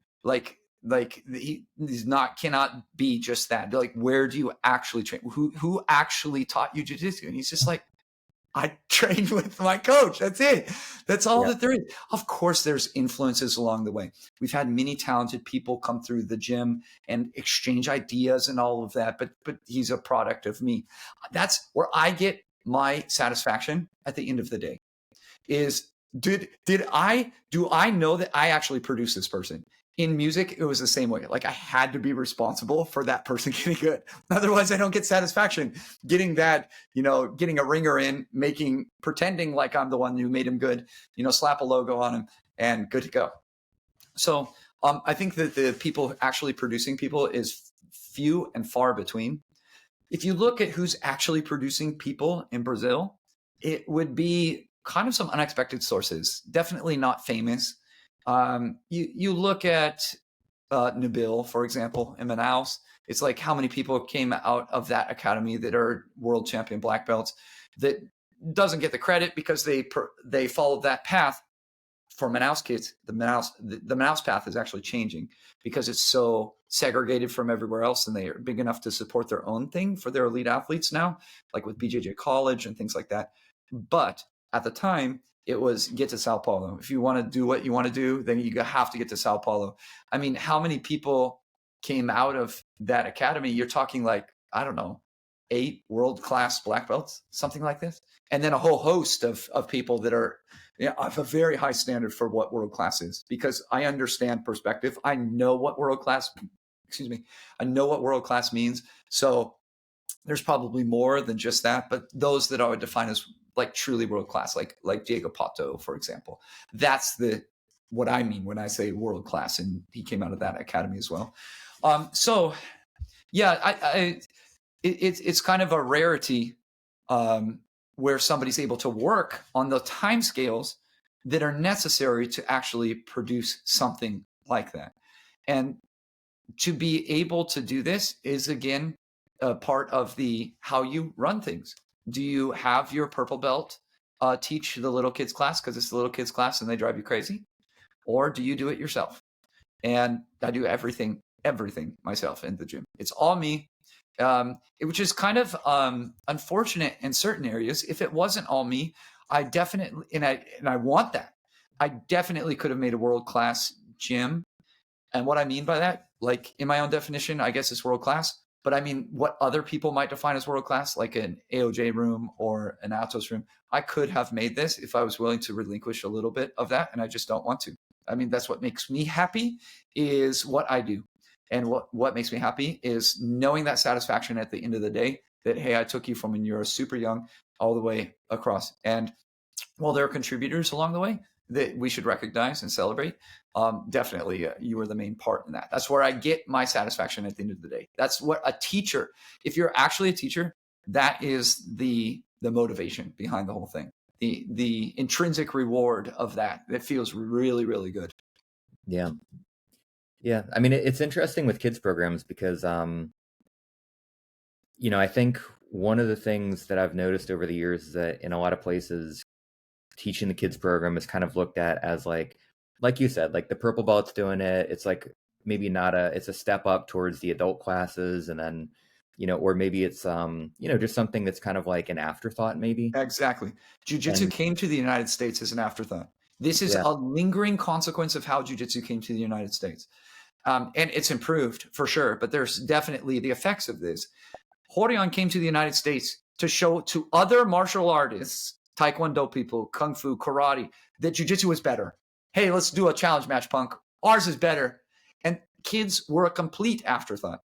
When I started my gym, which was not that long ago, I think it's 13 years, I remember marketing my gym going, we have everyday kids classes. Wow. Think about how incredible that is that people didn't have kids classes every day. And also, it's not that people didn't, but this was that kind of emerging time where it was kind of coming out of like 2 to 3 times a week to every day. That was kind of the transition of when I was opening my academy. Think about how recent that is. I mean, no one really is the first generation of like sincere, in America anyway, not with Brazil, but in America, sincere kids that were on the mat and had opportunity to train every day. So yeah, kids have definitely been an afterthought, and they still are an afterthought, but in less obvious ways, as you mentioned. In like, I'm going to have my assistant do the class. Oh, you get free tuition, you teach these classes, and there you go.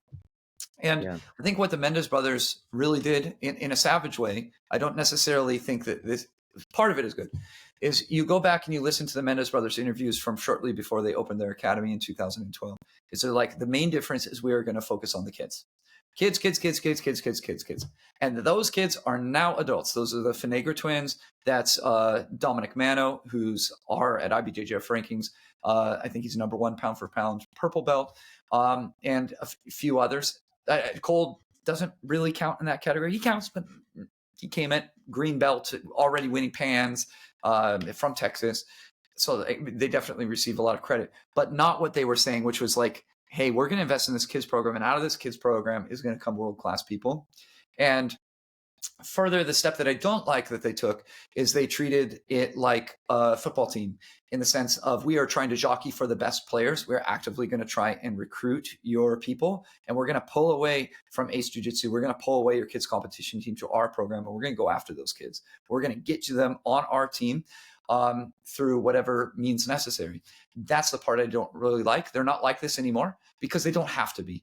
You know, when you're rich, it's kind of easy to behave in a certain way. When you're poor, that's when you really, maybe fight your neighbor over, that little morsel of bread, so to speak. So they don't need to do any of this now. So I've kind of got away from like talking about this, but jiu-jitsu has largely become like how we deal professional athletes. One day you're on the Rams, the next day you're on the Chargers. And that's just the way it goes. The Brazilians kind of understand the system. They know how to play the system. They recognize the system. They know that when a new professional team pops up and they say, send in the resumes, we'll give you a place to live and provide some degree of registration for your tournaments. They know how to play that game, saying that this team is the reason because that I am as good as I am. They'll wear the logo, maybe even go back and delete past references to previous teams, such like this. They know how to play this game. So, how did we get on this subject again? So I can kind of bring it and connect the thread. Well, so I was talking about how I've noticed that in a lot of places, kids are kind of an afterthought. Yeah, the afterthought aspect. Yeah. So, we were talking about how the Mendes brothers focused on kids, and they were proven right. 100% they were proven right. They focused a lot on kids. There's some things that the methodologies that they use to do it, I wouldn't be my personal choice. However, you are just going to see the start of it. I don't think people understand how good their homeschool program, their advanced kids are. I don't think people understand how good at jiu-jitsu they are. It is going to push the sport forwards, whether socially responsible or not. That's what it's going to do. And it will make it harder than ever to win a major title at any belt. The kids are ridiculously good. I've rolled with many of them in the current right now generation. They are very, very, very, very good. On the context of what I mean by good, I think people need to understand when I say something is good, I am not talking about average level good. I am talking about exceptional. And so they are one of the few that's actually invested in their kids program. There are other people that I feel did not invest in their kids program that are major teams. I don't want to name them because like that's kind of just super lame. But major teams of rooms that are world class, that they have kids programs, they have their people that are on paper very skilled and teaching these, but they are just not producing it because they're getting a constant turnover of instructors. One week it's this world class black belt, the next week it's that world class black belt. There's not that relationship building and mentor building that I feel that very, very few people do. I think that Anna, by the way, at Gracie Baja Upland, does an exceptional job in this area. She's one of the few that I see that are actually mentoring people. Mentoring. So even on our website on brayojujitsu.com, I give reasons to join Brayo Jiu-Jitsu. And one of the reasons is we'll be honest on where you should go if you don't want to choose us. That's one of the ones locally. Like if you actually want to get good at jiu-jitsu, where are the places locally that you can do that? And I think I listed 5 places. That was one of them. It's like seeing her. I think we need more female-led people in jiu-jitsu. Seeing her actually mentor the kids. Granted, she's getting a little bit of the skimmed talent come to Brazil because that's the first stop for Gracie Baja people right now on the top. You know, a few years ago it was Homelo's. Now it's Anna's, and she's on the scene. Like you see the same people on the scene. You know who they are. They're the same couple of dozen people that you see at all the tournaments. Their students are the ones that meet your students in the final rounds. They're annoying as heck. As far as like toughness level, annoying as heck. They're not annoying as people. Yeah, I think that's one of the people that actually does mentoring, and you see a result of that. You see that good Brazilians, but you also see Americans being really well served. Anderson, Jonathan Anderson, is from that gym. Mentoring. It's mentoring. I'm telling you.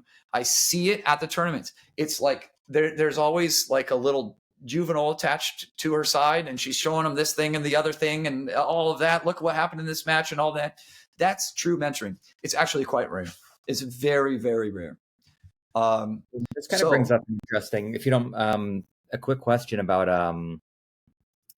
so when somebody like that, so you have this like American model where, you know, there's homeschooling and, you know, you can't have like a house full of 30 kids that are like 14 years old because it's just not going to work the American culture. But if you have kids that are coming from Brazil to the US at like 12, 13 years old to join these teams, then not really that young.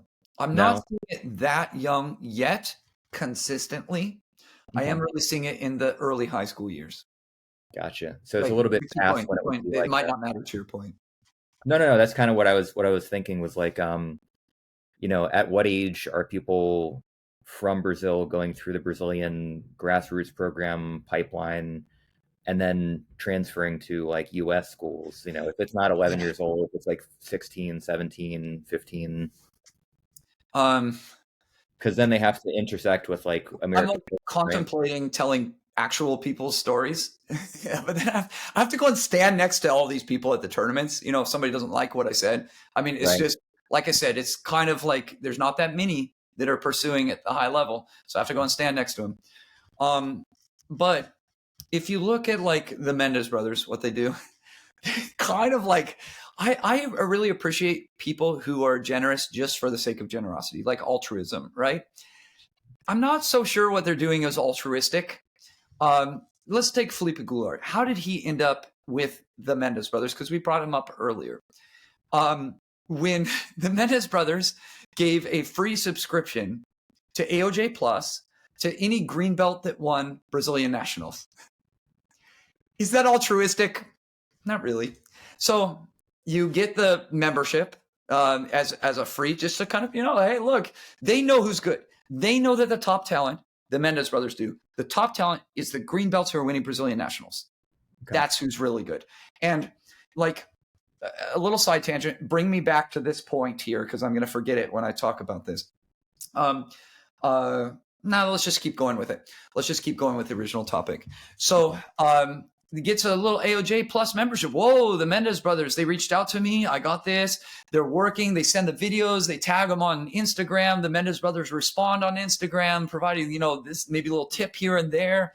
And then they get really invested in the Mendes ecosystem. Mendes brothers come down for a seminar. They take the seminar. And at the seminar, he takes also a lesson with Tynan. Tynan rolls with him, and Tynan goes, holy explicitive, this guy, we got to get in. So now fast forward 2 weeks later, you're living in Tynan's apartment. So right. It's kind of like this pipeline to kind of like, let me tell you something. It is, and you already know this, everybody already knows this. You feel like a great instructor when you are working with only world-class children. You really feel like you don't need to. I love the students like this. Like that one student, one of the students that I was mentioning in wrestling. It's like I can show a complicated move one time and then leave them alone. Like that doesn't challenge me as an instructor, and it challenges my core beliefs in jiu-jitsu. I get to see my philosophies enacted in this person, but it's not challenging as a teacher. You really feel good when you're the one that is teaching just the cream of the crop. I mean, it's every instructor's best, fantasy to just go in. You're in a class of orange and green belts, every single one of them pre-vetted, basically. And then you show your greatest moves, and they're all able to appreciate the nuance of the philosophy and the technique behind it. Oh, man, do you feel good? I'm a little cynical in this area because, the true teacher enjoys being challenged. I don't want to be challenged like with every student. There needs to be like, I like the spectrum. I like a bell curve of students. You have one on the lower end, you have some on the higher end, most are in the middle, some are above, some are a little below. So this is kind of like the pipeline in his case, where he's kind of a nomad. He had gone to Florianopolis with Start Doing for a little bit, which Start Doing is like one of those stops in that area. It's like I don't want to say new, it's been around a while. But that's going to be one of the people that's going to help you out. You leave home, you come to one of these cities, you literally have no plan for where to sleep, Brazilian style, right? Brazilian style. Where do you end up? You end up at a few people's doorsteps. Honest, you ended up at my doorstep if you were Brazilian and you had no idea where to go. You fly into LAX, you have zero plan. Where do you go? You call Dan. And that's a lot of how we have contacts and extensive relationships with some of the top people in jiu-jitsu now, because believe me, the people that come into LAX and with no plan in jiu-jitsu at 3 a.m, you're there at 3 a.m. Who do you call? Well, Dan will pick you up, picking people up at 3 a.m, bring them, giving them a place to sleep, whether it's the garage, the mats or whatever. Yeah. So those people tend to be very, very, very, very, very good. Anyways, gosh, got tangent. We were talking about coming back to like the typical path. So that was like his path. You put it on social media. These top coaches are putting out little feelers. They knock on the door. See, is this person interested? Did he respond? Did he receive what I was saying positively? Oh, maybe we can encourage that. They all are fighting over the same green belts. So there is a little bit of cynicism because not everybody's already plugged in to the Checkmat affiliate. Checkmat's huge. Other teams are not huge. They're not Checkmat affiliate to the Checkmat Curitiba to America all the time. Some of these other teams are really, really competing for these green belts. So yeah, the cool thing about IBJJF rankings is it shows you who these people are. Really shows you who the good people are. And then kind of shed some light on that. That's all I want. I just want light on the thing. Give the people the credit they deserve and no more, which is you provided a place for them to train and to mature, to ripen, but you did not grow the fruit on the tree, so to speak. So yeah, that's kind of like one path. Felipe is just one example among hundreds of people. Before this rise of the professional team is really interesting. When I say professional team, I mean White House is a new addition there in Manaus. Again, the Manaus dynamic is changing. So White House just overnight announced that, send resumes. Your professional team will give you mentorship on social media postings. So they have access to like DSLRs, like graphic design. So you see a lot of these professional teams when they compete at a tournament, it's like, oh, so-and-so is competing at the tournament. This really cool, like green flames coming out everywhere. That's part of like what they get out of going to these teams, as well as tough training partners, because the people that come in are tough. So like White House start doing Freightress, like Dream Art was kind of the first pioneer of the professional thing. The professional thing is kind of new. It's kind of a little bit more like how the Mendes brothers did it initially. It's like, yeah, just send in your resumes. Send in the resumes. We'll see. We'll get the best people. We'll give you all these things. Yeah, because that's interesting, because Dream Art kind of did stand out as like, I was always familiar with like, okay, this is Alliance, this is Gracie Baja. These are the big players in what I see on the podiums at the big events. Yeah. And then all of a sudden there's like these sort of teams like Dream Art and Fratries and like stuff like that, where like, I'm like, is this a team in the sense of, Alliance or Gracie Baja, or is this something different? But, yeah, but it seems like it's got a different character than like. Oh, for sure. And yeah. That's why I brought up Eric and Soldiers earlier, because I think that Eric and Soldiers, they're not sending resumes. Eric knows he's the best. He knows he's the best of this generation. And the Brazilians know that. They are flocking to him. Like Vinicius just switched. He just double golded at Sol Americano. He just switched. Now he doesn't need to compete against Eric too. You have Mayhem Makine that is with him since he kind of opened. The good people know who's good. They can cut through it. The professional dynamic, before that, it was Cicero. Cicero, that was the hot place to be. Why? It's not complicated. They give him a place to stay. You show up in Sao Paulo, you don't know where to go. You're probably, greater odds than not, you're probably going to be at Cicero's. You're going to sleep on the mats and then be with, depending on the time, Leandro, the Meows, etc. It's really fascinating to me to trace who the actual teammates are as they go on to different teams and different opportunities, because there is a heavy, with the Brazilians, team beneath the team dynamic. It doesn't matter what team that they go, they are the teammates. You see, they will be the corner. Even though they're on rival teams now, they will be the corner for each other. A lot of that, like Cicero, was pretty transformative. That was not a professional team in the sense of how send in your resumes is today.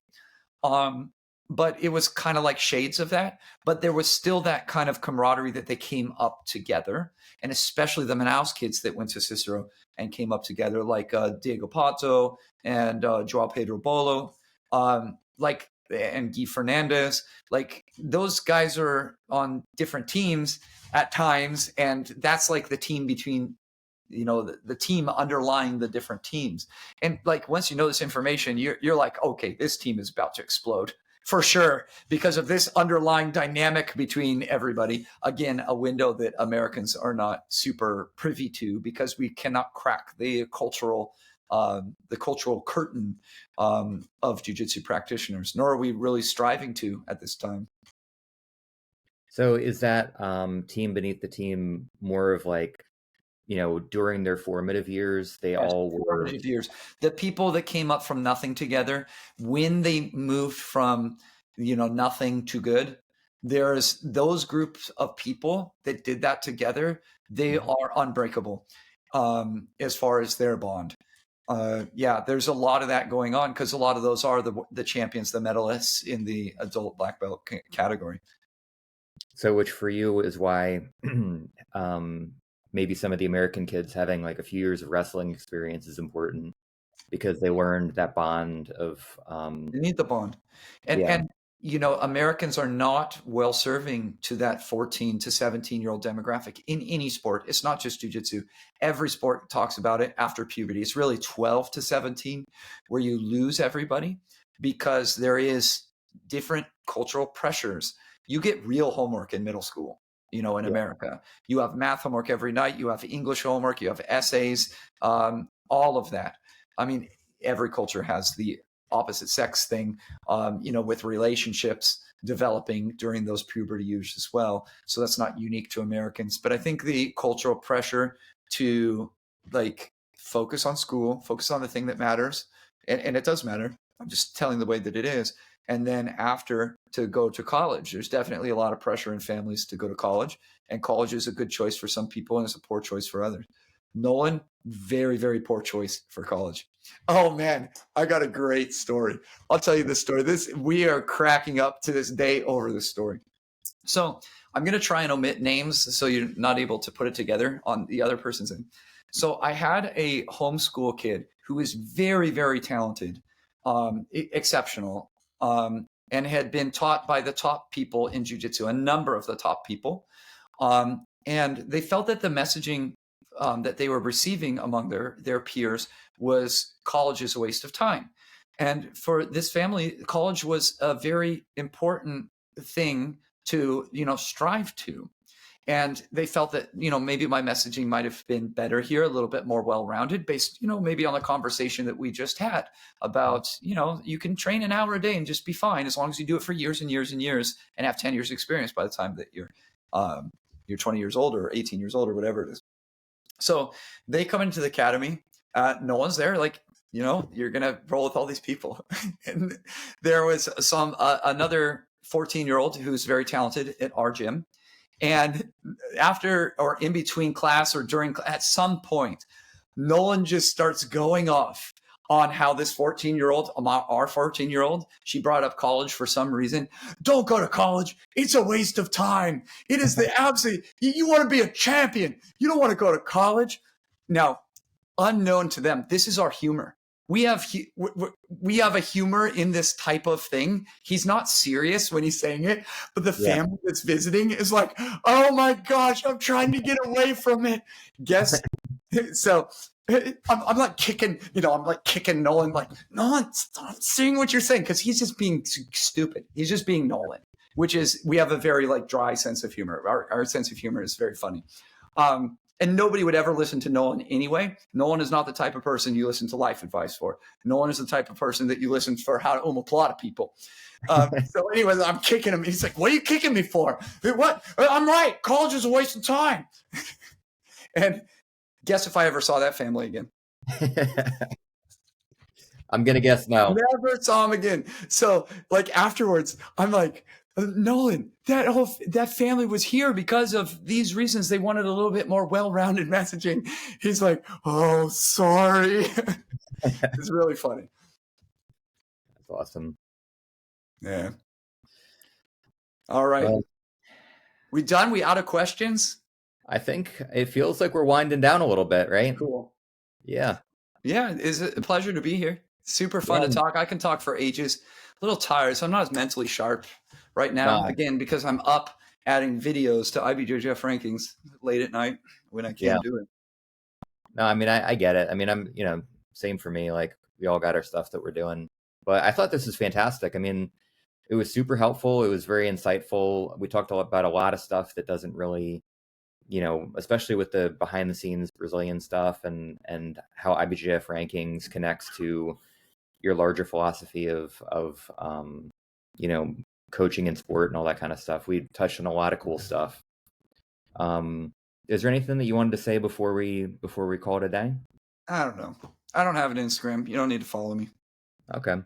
Well, maybe ibjjfrankings.com if Yeah, do that one. IBJJF rankings. yeah. Go in there, see where you rank among your peers, see your entire competition history. Now we're adding links to the live stream so you can actually see your previous matches. Will take you right to the match when you click on it. Some really cool stuff. Live updating brackets with predictions that are mathematically based. We operate this ranking thing based on statistics. It is based on ELO, which you guys might be familiar with chess, but there's a ton of very clever the adaptations that take place to be able to manage the belt system, to be able to manage the weight class differences, to be able to manage the age class differences. It's really good. It's a real game changer. It looks terrible. It does not look like something fancy. Eventually, we'll hire a graphic designer and make it look good.